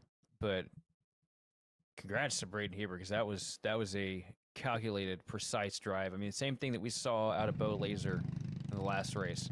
Just able to stay out there and keep the kart pointed in the right direction. That's what the difference maker is. That's what got the win. As we get ready for our next class to take to the course here. I don't think we're going to have too many cars that need to be pulled off track, so I think it's going to be a pretty streamlined run into the next race. As they open the gates, and it looks like we're about ready to go racing. This rain is interesting to me too, because it's really not showing up on the radar, so just kind of a fine mist falling right now. It's not really getting picked up, but you can definitely see in their camera shots there is rain falling on the racetrack right now. In the field right now in the hands of Jordan Le Pen, followed by Carson Benjamin. Here's a question: does Lucian Laser keep the family tradition alive here today in that 308 machine? You know, I'm not entirely sure about that, because we saw in the heat race was normally aggression is kind of the key to Lucian Laser's game. It can be really hard to be aggressive here in the rain. It's definitely gonna be difficult, but you know, you never know. There might be a little Jekyll and Hyde switch, if you will, you know, where he just flips it just for conditions like this. You never truly know what's going to happen until it's all over. But right now, what we do know is Le Pen and Benjamin are about to be taking us side by side here into turn 1 for the green flag. We just got to get ourselves to the tram lines first.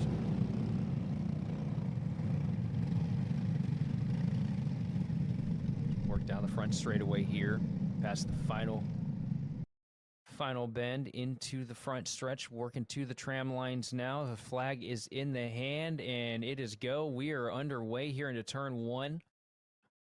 Jordan Le Pen going to get the advantage here. Lucian Laser all over the back bumpers as we work ourselves into turn 2. Everybody clean and calculated through the first handful of corners. This is where the real challenge comes in, though. This is the first place that these guys really have to battle with the grips. You see Lucian Laser swing wide a little bit, get a little bit of grass. It's going to open the door for Dunn to be all over the back bumper. A little bit of contact, a little bit of a domino effect there. But Carson Benjamin out in front. The 34 machine is off. Nico Santos, a little bit of a slide, taking the thing off into the grass. Going to pull the kart away from the track, and unfortunately have to throw in the towel here, it looks like. See a very dejected driver walking away. Really tough break there. But lap 1 is on the boards. Le Pen has the lead over Carson Benjamin, and Lucian Laser sitting in third. I might have fallen off that cart too. Yeah, he went to pick something up there. You can see he's holding it now. So I don't know if that was the reason why he went off, or that happened after going into the grass. We'll have to get a peek next time we roll through. We can crane our eyes for that long, but right now Le Pen walking away with it here over Carson Benjamin. But this is an any-man race right now as we got one kart off the track. Looks like the 7 machine had done. Struggling to get through that kink. Looks like Nelson also went off in the background there too. And down to the inside, here comes Benjamin with a huge move to the bottom of the speedway. He's going to take away the lead from Le Pen. Does Le Pen fire back? No, stays in line here as we work through turn 2, down the back straightaway.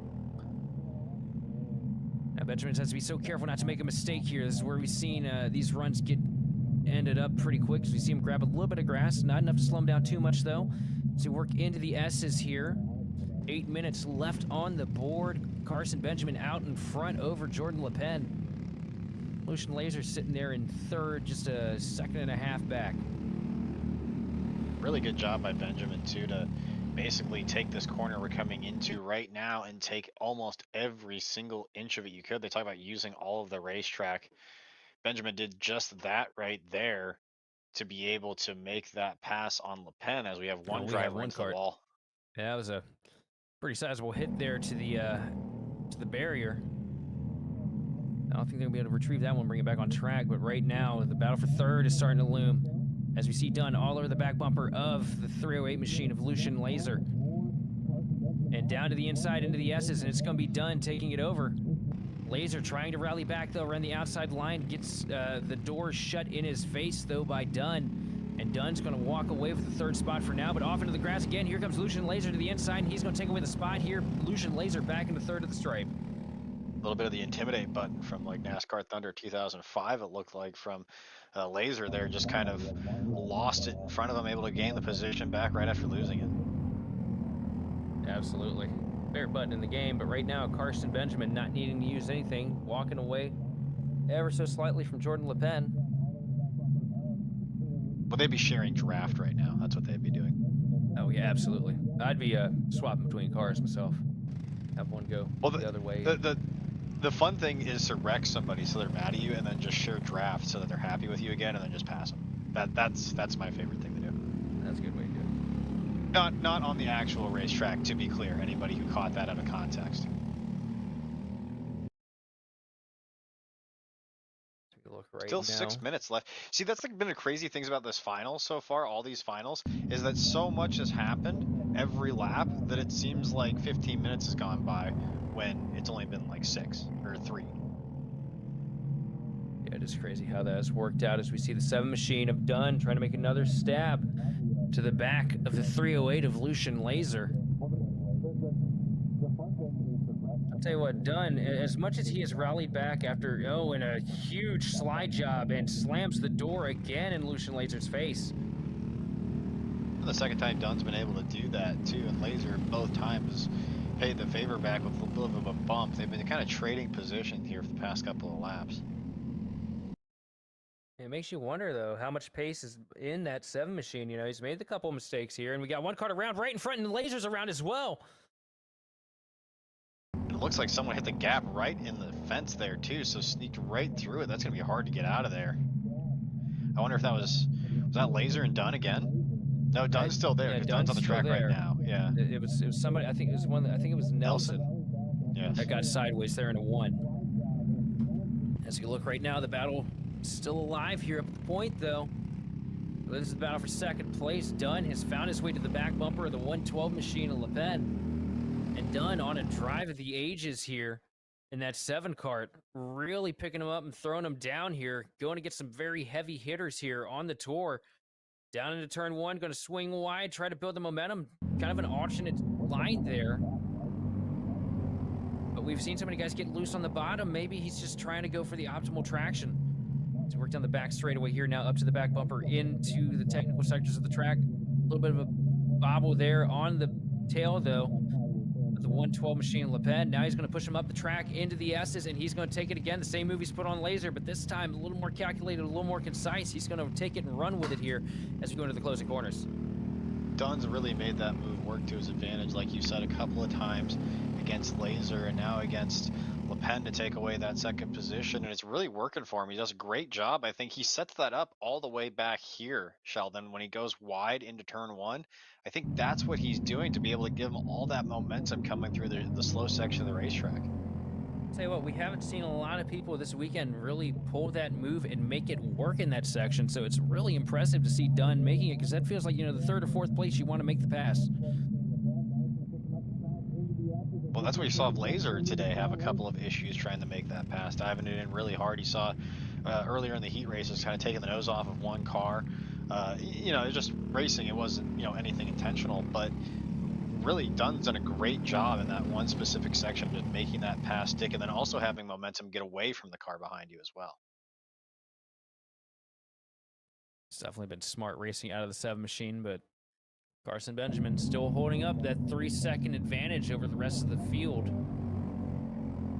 And running some pretty stellar lap times too. Last time by was a 44.7, the fastest lap of anybody this race. Deep in a run too, which is kind of interesting, because after the 5-6 minute mark, you kind of historically see a lot of these karts fall off a little bit. But that's impressive to see the fastest lap this late in a run. Fastest driver getting confident with the course, confident with the grip beneath him, and just trying to work to see how much he can get out of it. And we should point out again too, with the rain, our lap times have dropped by nearly 10 seconds. We were running in the mid-30s when we were in qualifying, sometimes in the high 30s. Now we're running in the mid-40s, sometimes the high 40s, even the 50s. If drivers are having trouble on particular laps, so it's really slowed the pace down. But I will say the racing, I think, has been better. And making a move down to the inside. Here comes the 7, trying to pass Le Pen again. Dunn, he just keeps making that move into the S's, and nobody else has been doing it. But tell you what, Parker Dunn has found something here, and he gets a little bit wide there, off into the grass, get it back on, and Parker Dunn right back to it again. That's a bummer. It's the only time he's made a mistake doing that. Well, he's been off in that grass once or twice, and he always seems to bounce back. It kind of makes you wonder, if he hadn't made the small mistakes, where he'd be right now, as opposed to Carson Benjamin. But Le Pen is on a mission right now. As you see him closing the advantage now down to 2 seconds, separating him from the race leader here in the final laps. 1 minute and 15 seconds remaining here for the 206 junior class, plus 2 laps. And Le Pen looks like he's on rails right now, but Dunn isn't falling out of the picture. You see him starting to close back in again.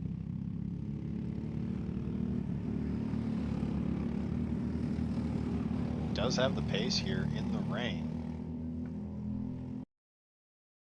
2/10 quicker that time for Le Pen. Yeah, I was and gonna the fastest lap goes to Parker Dunn with a 44.5. He's not done yet. I see what you did there.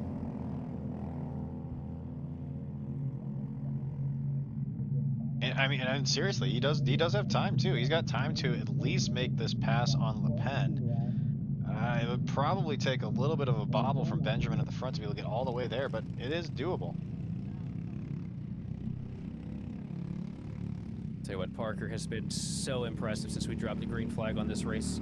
Yeah, he's made a couple little mistakes, gotten it off into the grass a couple times, but the amount of pace behind the wheel of that 7 machine, the reason he's been so fast is because he has been making those mistakes, putting himself over the limit of the grip of the tire. And it's really just transformed into him finding his own here in this race. You see him all over the back bumper of Le Pen here, working down into turn 3. See if he's setting up his spot again. I don't think he's close enough to be able to get it done this time. Yeah, he's going to try it though. He's going to send it down with another slider. Going to lose the momentum, but he's going to be able to hold him off. Shut the door right in the face of the 112 of Le Pen. Now he's just got to make it through these last 2 turns and run with it. You see he does a better job of it this time. Now through the final corner to the stripe. 2 laps left on the board. Carson Benjamin leading by 1.8 seconds. Remember, it was 2.2 seconds at the start of the last lap, I believe. And Dunn sending it wide again through the first turn. We'll see. He's got the pace. Yeah, I mean, that's really, him going wide like that too is really helping the momentum down this straightaway. I think something that's helping him out too is that when he makes that pass in the spot that he's in, everybody is so careful going into that big turn afterwards. It really gives him an opportunity to really set up and play defense.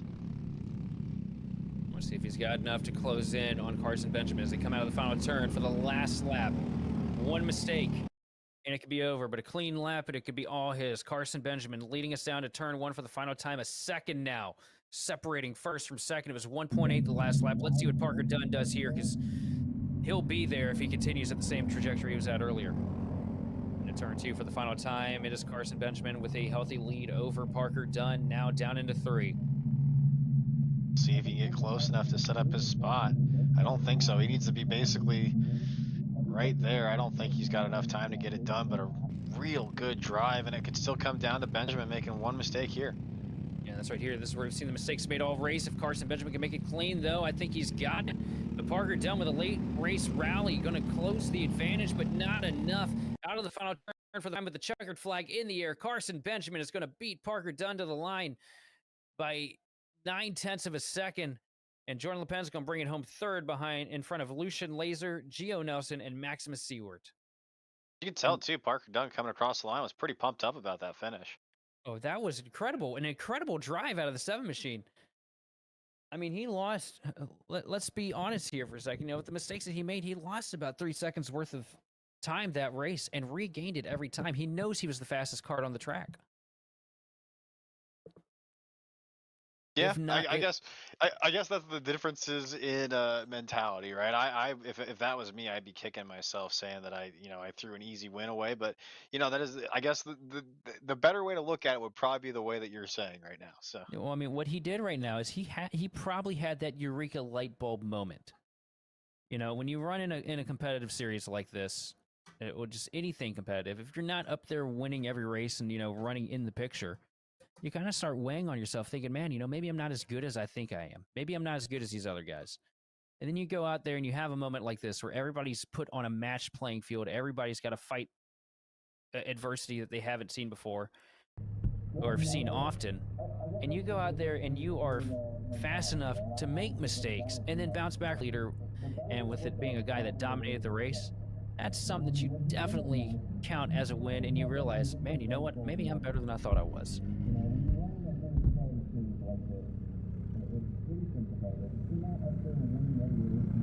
As we see some extensive track cleanup here. Yeah, as we see the RTBs getting these karts off the track here, and it was a race full of a lot of heartbreak too. You know, a lot of great moments, but a lot of these guys definitely going home hungry after this one.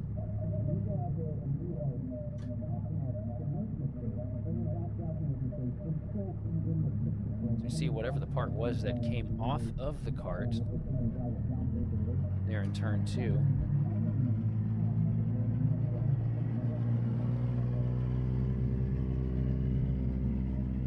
Still not entirely sure what we are looking at, but in the driver's hand. And a rough break for a bunch of these guys. I mean, we had 3 that weren't able to come across the stripe. Sorry, 2. Because I do think Lucian was able to rejoin. Yes, he was. Look at the scoring. But rough Oh, look days. at that. Hmm. Fixing the wall like that. That's pretty nifty. Yeah, Just drive along it there. Hey, look at that. Well done. Look, man, you cannot beat redneck ingenuity anywhere we go in motorsports. That's for sure. Yeah, that was pretty cool. That's beautiful. It's like it never even happened. Yeah. Well, it kind of reminded me of, like, you know, when you see those the little things that move the Jersey barriers over. You know what I mean? It like drives over them and like kicks them over one lane. Kind of reminded me of that. You see the track works now getting ready to load up the 49 machine here. We're gonna get the double-decker cart truck out. Also see families over here camping, working on their carts for later on. Just out of camera shot. And one really happy kid over there. He's dancing. You see that? Oh yeah, just getting it. Yeah, he's got moves, man.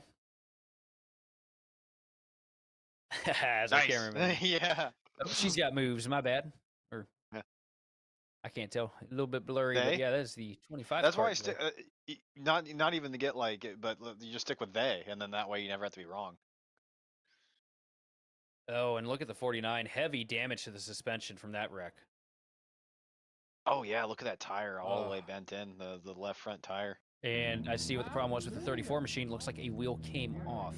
That must have been what it was. I saw that, and 64. I didn't think it was that, but something that they went and picked up. Remember earlier I said that looks like they went and picked something up off the cart. Must have been a wheel. That's incredible. Well, I mean, you know, with all these carts having to, you know, mad dash, throw the rain tires on last minute, you know, it is possible that something could have gotten cross-threaded or something. You know, it's an easy mistake to make. I've been known to accidentally turn righty-tighty into oops-all lefty-loosey a few times in my past. So, you know, it's possible.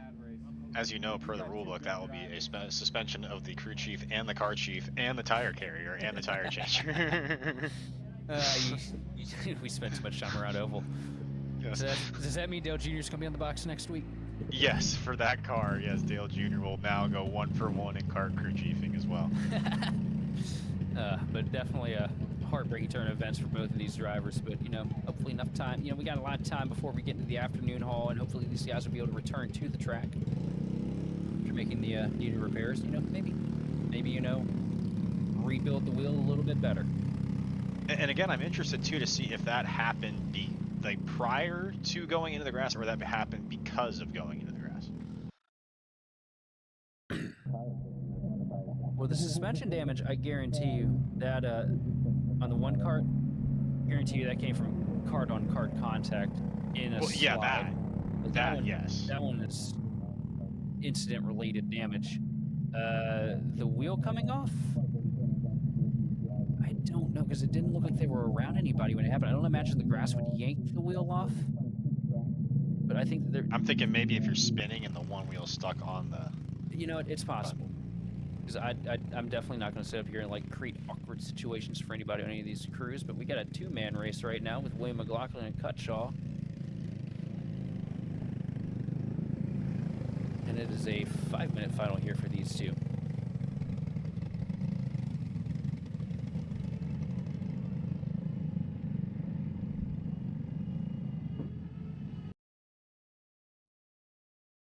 So the Legends at Supermasters, unfortunately no Legends class on the track here, so it is just going to be the Supermasters here between Danny Cutshaw and Will McLaughlin. As the green flag comes out, down into turn 1, William McLaughlin not able to really utilize the advantage that the inside lane has had today. It's going to be Cutshaw getting the quick drop down the front, down the second straightaway, into the backstretch. And Cutshaw kind of flexes a little bit of muscle here.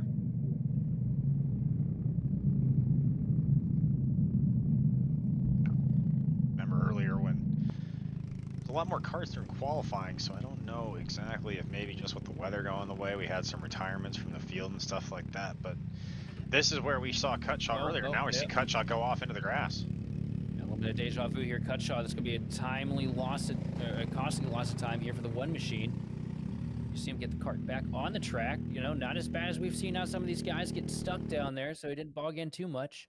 That's going to give a huge advantage to Will McLaughlin.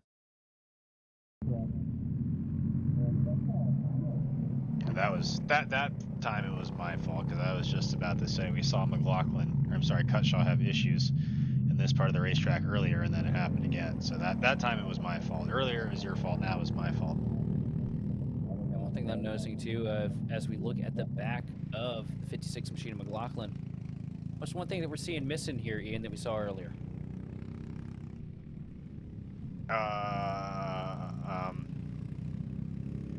I don't know, I'm panicking because you put me on the spot. I figured that's how that's going to work out. It's plumage. We don't have as much rooster tail coming off the back of these karts, so the track definitely drying out a little bit as these drivers work the track surface in as we get later into the stages. Yeah, so that was totally my fault. But in my defense, you said off the back of the car, so I thought something missing physically from the car, not like the rooster tail. So. No, I'm definitely not smart enough when it comes to a kart to tell you if something is missing from them or not, unless it's the rear bumper. I've seen that once or twice. That one's obvious. They look naked without the rear bumper on them. It looks like. Oh no, Cutshaw's off again. And is that suspension? No, it's good.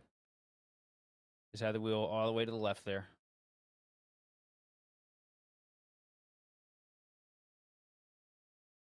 Cutshaw climbs back to the kart. Some little bit of a gesture. Maybe an issue with the kart for the one machine. I think he was just saying it just didn't turn. You see his hydroplane there just wouldn't turn. Yeah, I mean, it's very likely, that first turn, looking at it, I can see where there's a lot of water built up in the corner because it's kind of got a little bit of a bank to it, right? Like, not as substantial as the bowl that we were about to see just off camera shot here. Yep, and we don't have the luxury. Yeah, we don't have the luxury of the MXC impact replay, so we can't see what happened there. Yeah, I'll tell you what though.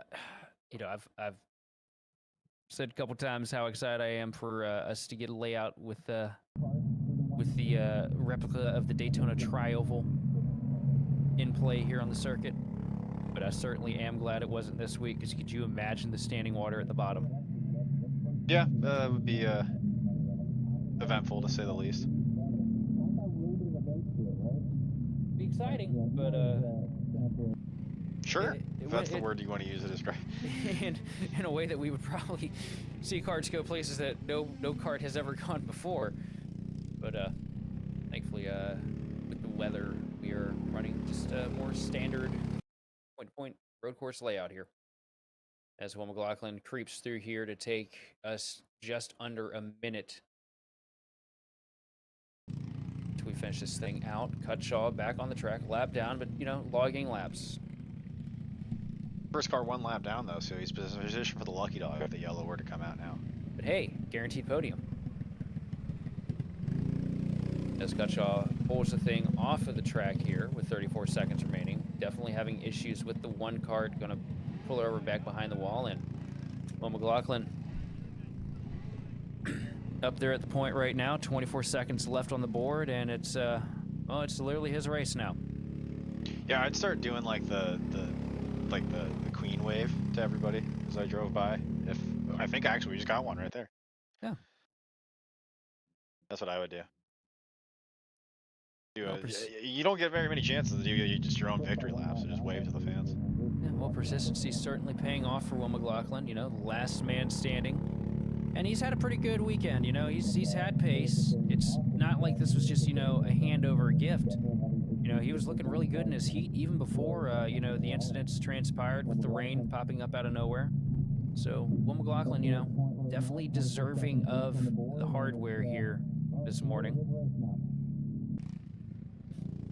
Oh yeah, for sure. We still had qualifying and then the heat as well that he got himself into this position for.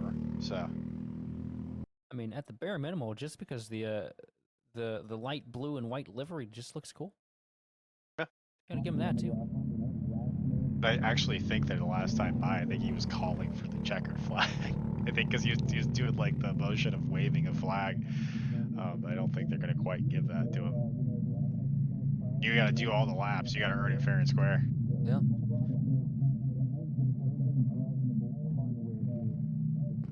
He works himself through the S's for the, I think this is next to last time. Yep, 2 laps left for Will McLaughlin.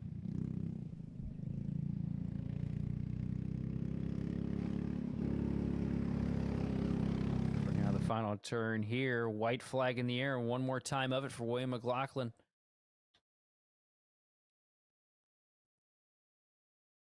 And down into turn 1.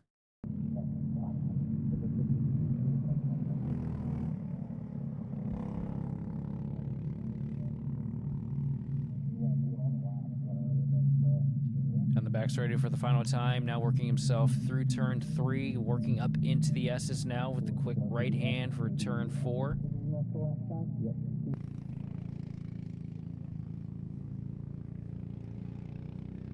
Now through the penultimate corner.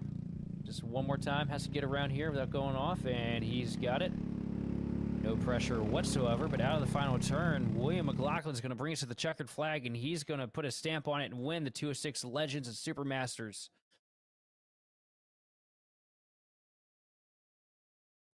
And Danny Cutshaw going to bring it home second, and with the abbreviated field, that is all for that. And Ian, I have forgotten, with all the excitement going on, what do we have next? KA Senior Masters, and then that is it, at least for our morning session.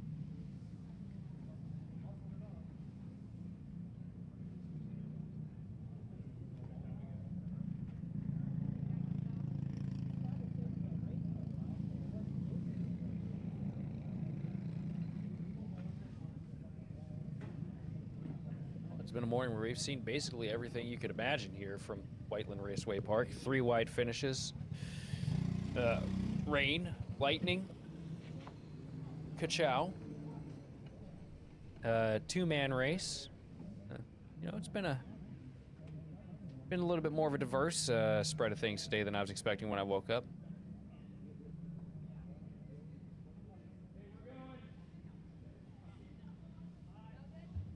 But we get to wrap it all up with a bow here as the kart's getting ready to leave the paddock area.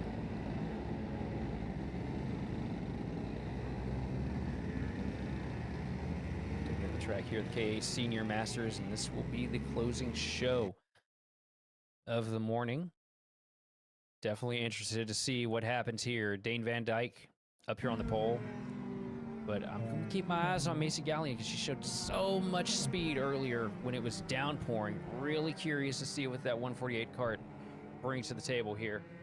But also, you cannot count out Kevin Simonellik, and you certainly cannot count out the dominating force of this weekend in this division, the 43 machine of AJ Lund. Had a bit of a heartbreak there with the pouring rain in his heat.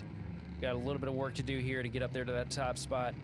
But I tell you what, it's going to be interesting to watch him crawl through, as we did see what looked like a little bit of rain on one of our cameras back there. No, I don't think so. No? Wishful thinking? Maybe. I honestly didn't even see. I was just being contrarian. Ah, okay. You're so helpful. I see sun. I see sun right there. I see sun right there too, but we saw sun right there earlier and it was downpouring on the other side of the track, so I'm not using that metric for anything anymore.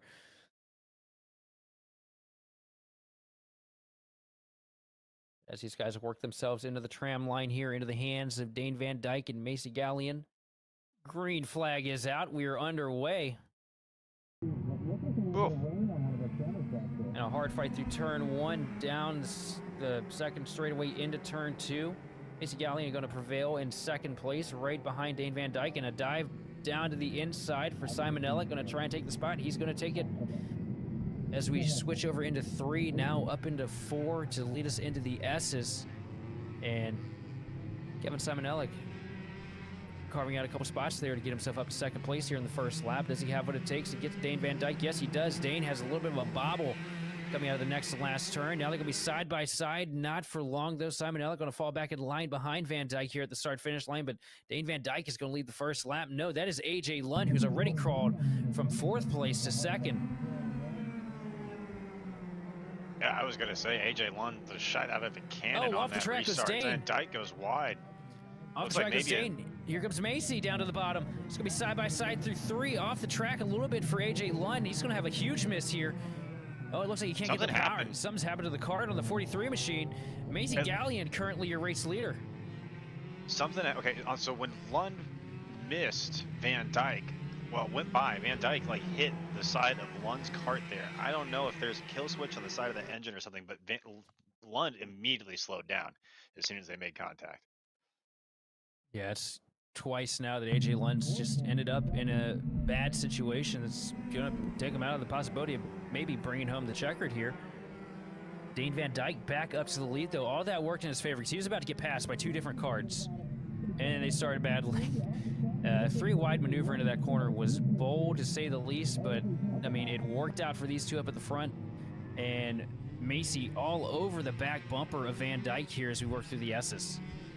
Not giving up at all. Remember, it was just the one couple of mistakes there for Macy in the heat race that was the difference, and so far so clean for right now, and we'll see if that's going to be the difference here. Van Dyke had 1 bobble earlier, but really hasn't had anything since then. And also, seeing Lund off the track has to think a little bit of the pressure is off him, even with Galen right there. Gallion all over the back bumper here as we work down the back straightaway into turn 3. And Dane, same problem again, gets a little wide up into the grass. That opens the door. Here comes Macy Gallion up to the back bumper into the S's. What's she going to do with it here? All over the back again through the S's, but Van Dyke going to prevail here this go-round. Just got to be careful through these last 2 turns as we see a heavily dejected AJ Lund, who was certainly the hands-on favorite coming into this, but just misfortune taking him out. I'm interested to see the right side of that Kart too, to see what happened there, because again, once Van Dyke went off the grass there, and then Lund tried to make the pass on the inside, it just barely clipped the right side there. Oh wow, a little bit of anger too. Yeah, Gallion gets into the back of the 79 machine of Van Dyke, rolls out of the throttle because I don't think she wanted to pass that way, but you definitely see the frustration out of the 79. Feels like he got roughed up, now being held up by a lap car. That's going to open the window of opportunities back up to Gallion. But also, back to that shot we got a couple minutes ago of AJ Lund. I mean, that right there, you hate to see that. But, like, that shows how important these races are, these wins are to these young drivers, how much this means. You know, this isn't just, for some of these people, for some of these guys, it's not just some, little hobby they do on the weekends. Like, this is a passion that burns deep in each one of these drivers. I mean, you can see it anywhere in the motorsports landscape too, whether it's, here at the kart track, at the dirt track on, Friday nights, or, even on some home computer on a Tuesday morning. It means a lot. And it definitely You're talking about yourself with the home computer on a Tuesday morning. Yeah, I'm talking about myself. Okay, and you too. And you too, buddy. But I don't race anymore. I don't race anymore. I never did the races. Well, man, aren't you? I bet you're fun at parties. But it means everything to these drivers. And right now we got 2 really scrappy drivers up here battling for it right now with Dane Van Dyke trying everything he can to hold off the 148 machine of Gallion. Well, I'm still involved in the competitive sim racing side. I just don't get to drive. You know what I mean? I don't drive and compete that way. You see what I'm saying? So, Oh yeah, absolutely. But Right now, Gallion running a little bit better of a lap time, 0.05 of a second quicker than Van Dyke. Dane doing everything he can. I'm just so impressed with the pace out of the 148 machine right now, you know. And Van Dyke goes wide, and it's going to be a huge opportunity for Gallion, and she's going to take it and run with it. But here comes Van Dyke back to the bumper again into 3. Remember, there was a little bit of contact earlier. We're going to see contact again here because we saw the frustration from the 79 machine. Right now, riding in the wake of the 148. Down to the final couple corners here. 4 minutes and 30 seconds remaining on the board. I will say, though, if you're Van Dyke, though, you can't really be upset at Gallion for that pass because you just slipped up and made a mistake. So I would be surprised if we saw any contact coming back to Gallion, but who knows? Maybe they did remember that pop from a couple laps ago. Well, I do also spend too much time around short track stuff, so yeah, everybody remembers everything there. And Gallion doesn't get off the corner well at all, coming out turn 3, opening the door for Van Dyke. Now Dane's going to dive back down to the inside into the S as it take it, but a little bit of contact going to move him up the track. And it's not enough. Van Dyke's going to take it now and run with it. 3 minutes and 50 seconds remaining, and man, this has turned into an absolute fight between these two. Well, and if you got to pass clean, you don't even need the bumper, right? So that kind of makes that point moot that we were saying there. Yeah, you said it. Gallion just kind of made a mistake coming out of that hairpin turn. I was able to give the momentum to Van Dyke to be able to come back again. But look at Van Dyke is going to go wide here. I think he got up into a little bit of a puddle and it slipped the cart up the track. Now that opens the door for Gallion. Gallion takes it and runs with it down the back straightaway. Here comes Van Dyke all over the bumper into 3. Not able to get it to connect those. He grabs a little bit of grass. Loses a little bit of momentum, but not enough for it to hurt. Now reels it all back in, coming into the 4 and up into the S's here. I think if you're Gallion, you really gotta. I don't think you have the overall pace to beat Van Dyke right now. I don't think you're gonna hold him off for another 3 minutes and then 2 laps. But I think if you just stay right there in this realm of a couple tenths of a second and then time your pass correctly, got a real shot at coming away with the win here. I've got to say, though, the one thing that Gallion definitely has is the determination. As soon as the rain hit, it was like watching an entirely different driver strap in behind the wheel. Something has clicked on with that 148 machine, and it has been impressive to watch because it has created one heck of a show here as Dane Van Dyke is now hounding her through the S's into the last handful of corners. 2 minutes and 30 seconds remaining on the board here. And this battle is nowhere near over.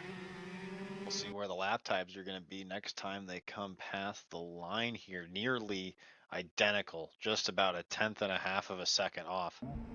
Macy with a better lap that go around. 41.120 to a 41.319. But that doesn't mean much because Dane is there and he's not giving up. Yeah, just the slightest of advantage, really inconsequential in the grand scheme of things as you see the 223 of Estrada off. Eric Estrada has had definitely a rough week to say the least, but big props going out to him for just keeping his head in the game, still being out there and trying. I know how easy it is to get ejected after, a couple bad runs of it. Should never learn if you quit. And right now, we're seeing that up at the front of the pack too. These two are definitely running away with it right now. Gallion putting together some really good laps and starting to pull a bit of an advantage on Dane Van Dyke. I was gonna say, I said earlier that I didn't think that Gallion had the pure pace to hold off of Van Dyke, but proving me wrong so far. Absolutely. And also, it looks like the track is really starting to dry up here in a lot of places. I mean, some places it's still pretty well saturated, but it looks a little bit better than it did at the start of this stint. So we look a little bit further in the pack right now. Trying to figure out the number that we are looking at. I see the 21 machine. That is Joshua Nelson with a 4th place run right now, and Abram Dean sitting there in 3rd. What a recovery drive for Abram Dean as well. Started deep into the pack, had issues in the heat race, sitting P3 right now, just at the tail end of the podium. Good run. as Macy Gallion leads us across the line here. 15 seconds remaining before we get the 2 to go signal, and a heater of a lap, though, coming out of Dane Van Dyke, a 40.797 to a 41.2 last time by. Yeah, not over yet, but I do feel like we're in a little bit of a lull right now. Everybody kind of just taking a break. And here comes as Dane I looking say to the that, here inside. comes. Yep. A deep dive down to the S is the same move that we saw a few races ago, and it's going to work for Dane Van Dyke. He's going to take over the lead spot here as we close in on the final 2 laps. What does Macy Gallion fight back with? Again, I think they're still in a really good spot right here because, like I said, just keeping it in range and being able to force the mistake has been really the key so far. I'll say one thing about Macy. One thing that they're doing behind the wheel that's kind of unique. You know, everybody goes through these wide arcs. Macy's kind of, you know, short tracking it, so to speak. Coming in low, keeping the car low, and still somehow managing to get a good drive off the corner, which is really tricky when you take that shallow of an approach. But it's working for the 148 machine. But Dane Van Dyke right now with the advantage here as we come out of the final corner here to take the white flag. 1 lap remaining. But it's not over. Gallion is still all over the back bumper. See what will happen here. As we work our way down the hill into turn 1.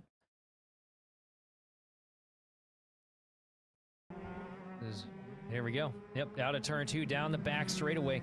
Dane Van Dyke being defensive into turn 3. Here comes Gallion with a good arc up to the back bumper, but it's not going to be enough. Now we got to get into the S's. Up and forward, down on the inside, a little bit of contact, a little bit of bumping. Not going to be enough, though, for Macy Gallion as Dane Van Dyke starts to run away with it now through the final corner. No mistakes from Dane Van Dyke. And out of the final turn and to the line with the checkered flag waving. It's going to be Dane Van Dyke over Macy Gallion, and one heck of a fight from start to finish for both of these drivers. Dang. What a battle there. What a effort by Macy Gallion. Really thought that was going to be it. And you wonder, you got to be a little disappointed, right? But still a really good effort, a really good race. The level of improvement as a driver in the past 2 days for Macy Gallion is definitely something to be studied, because that was impressive. The pace just woke up once the rain came out and did not go away, regardless of track condition here. You know, we definitely went for a little bit drier. We went a little bit drier there at the end, and still had the pace with the ever-changing conditions. Abram Dean also great recovery to bring it home in P3 over Joshua Nelson, Kevin Simonellic, and Eric Estrada. And unfortunately, AJ Lund rounding out the field after a failure on the kart takes him out of the race early.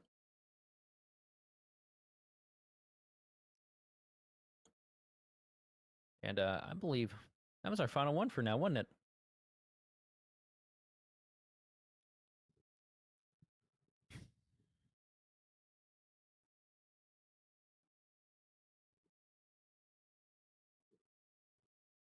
Oh, we absolutely thank everybody for keeping an eye on the racing here with us. We will be back with more of the racing action a little bit later on this afternoon here on Kart Chaser, so definitely keep your eyes on your notifications for when we go live again. But I've been Sheldon Atkins, joined alongside by my good buddy Ian, and we will see you in a little bit.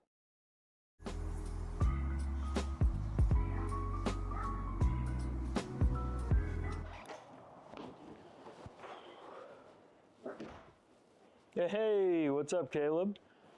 What's up, Brandon? You sound defeated. A long day at the office? Yeah, got stuck at a cat food marketing meeting for like 3 hours. I don't know a thing about cat food, and I don't even work in marketing. And then I got sent on a coffee run like I was some sort of intern. Then at the end of the day, when I want to go get gas, I just realized everything is so darn expensive nowadays, man. Yeah, you got that right. Like, do you have any idea how much we're spending on Netflix? It's like $20 a month. Do you know how much we're spending on cable? That's like $50 a month. But you know what isn't expensive? Tell me. Kart Chaser Premium. For only $9.99 a month, you can watch all of the American karting action live from coast to coast. Subscribe and become a member today.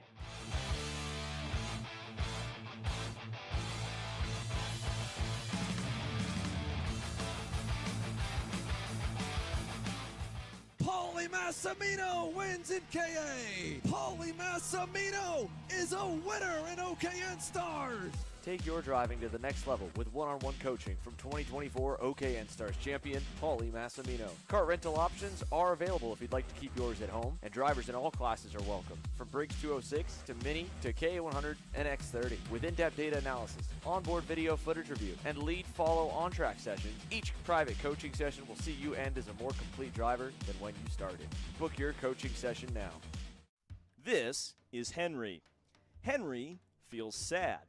Henry feels sad because it's time for his next big race and his go-kart is in bits. Henry doesn't know that Acceleration Kart Racing is the United States' #1 shop for all of your karting equipment needs. Henry also doesn't know that Acceleration Kart Racing can deliver anything from tires to race suits and even wheels directly to your front door or to the racetrack itself, quickly and efficiently, with tech support available 6 days a week. Poor Henry doesn't even know that Acceleration Kart Racing offers free shipping to mainland USA on selected product if you spend $200 or more. Do yourself a favor. Go to accelerationkarting.com and make sure that you are never left stuck on the pre-grid with Henry.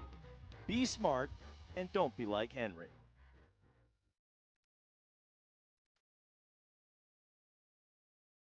Are you sick of making the wrong setup changes?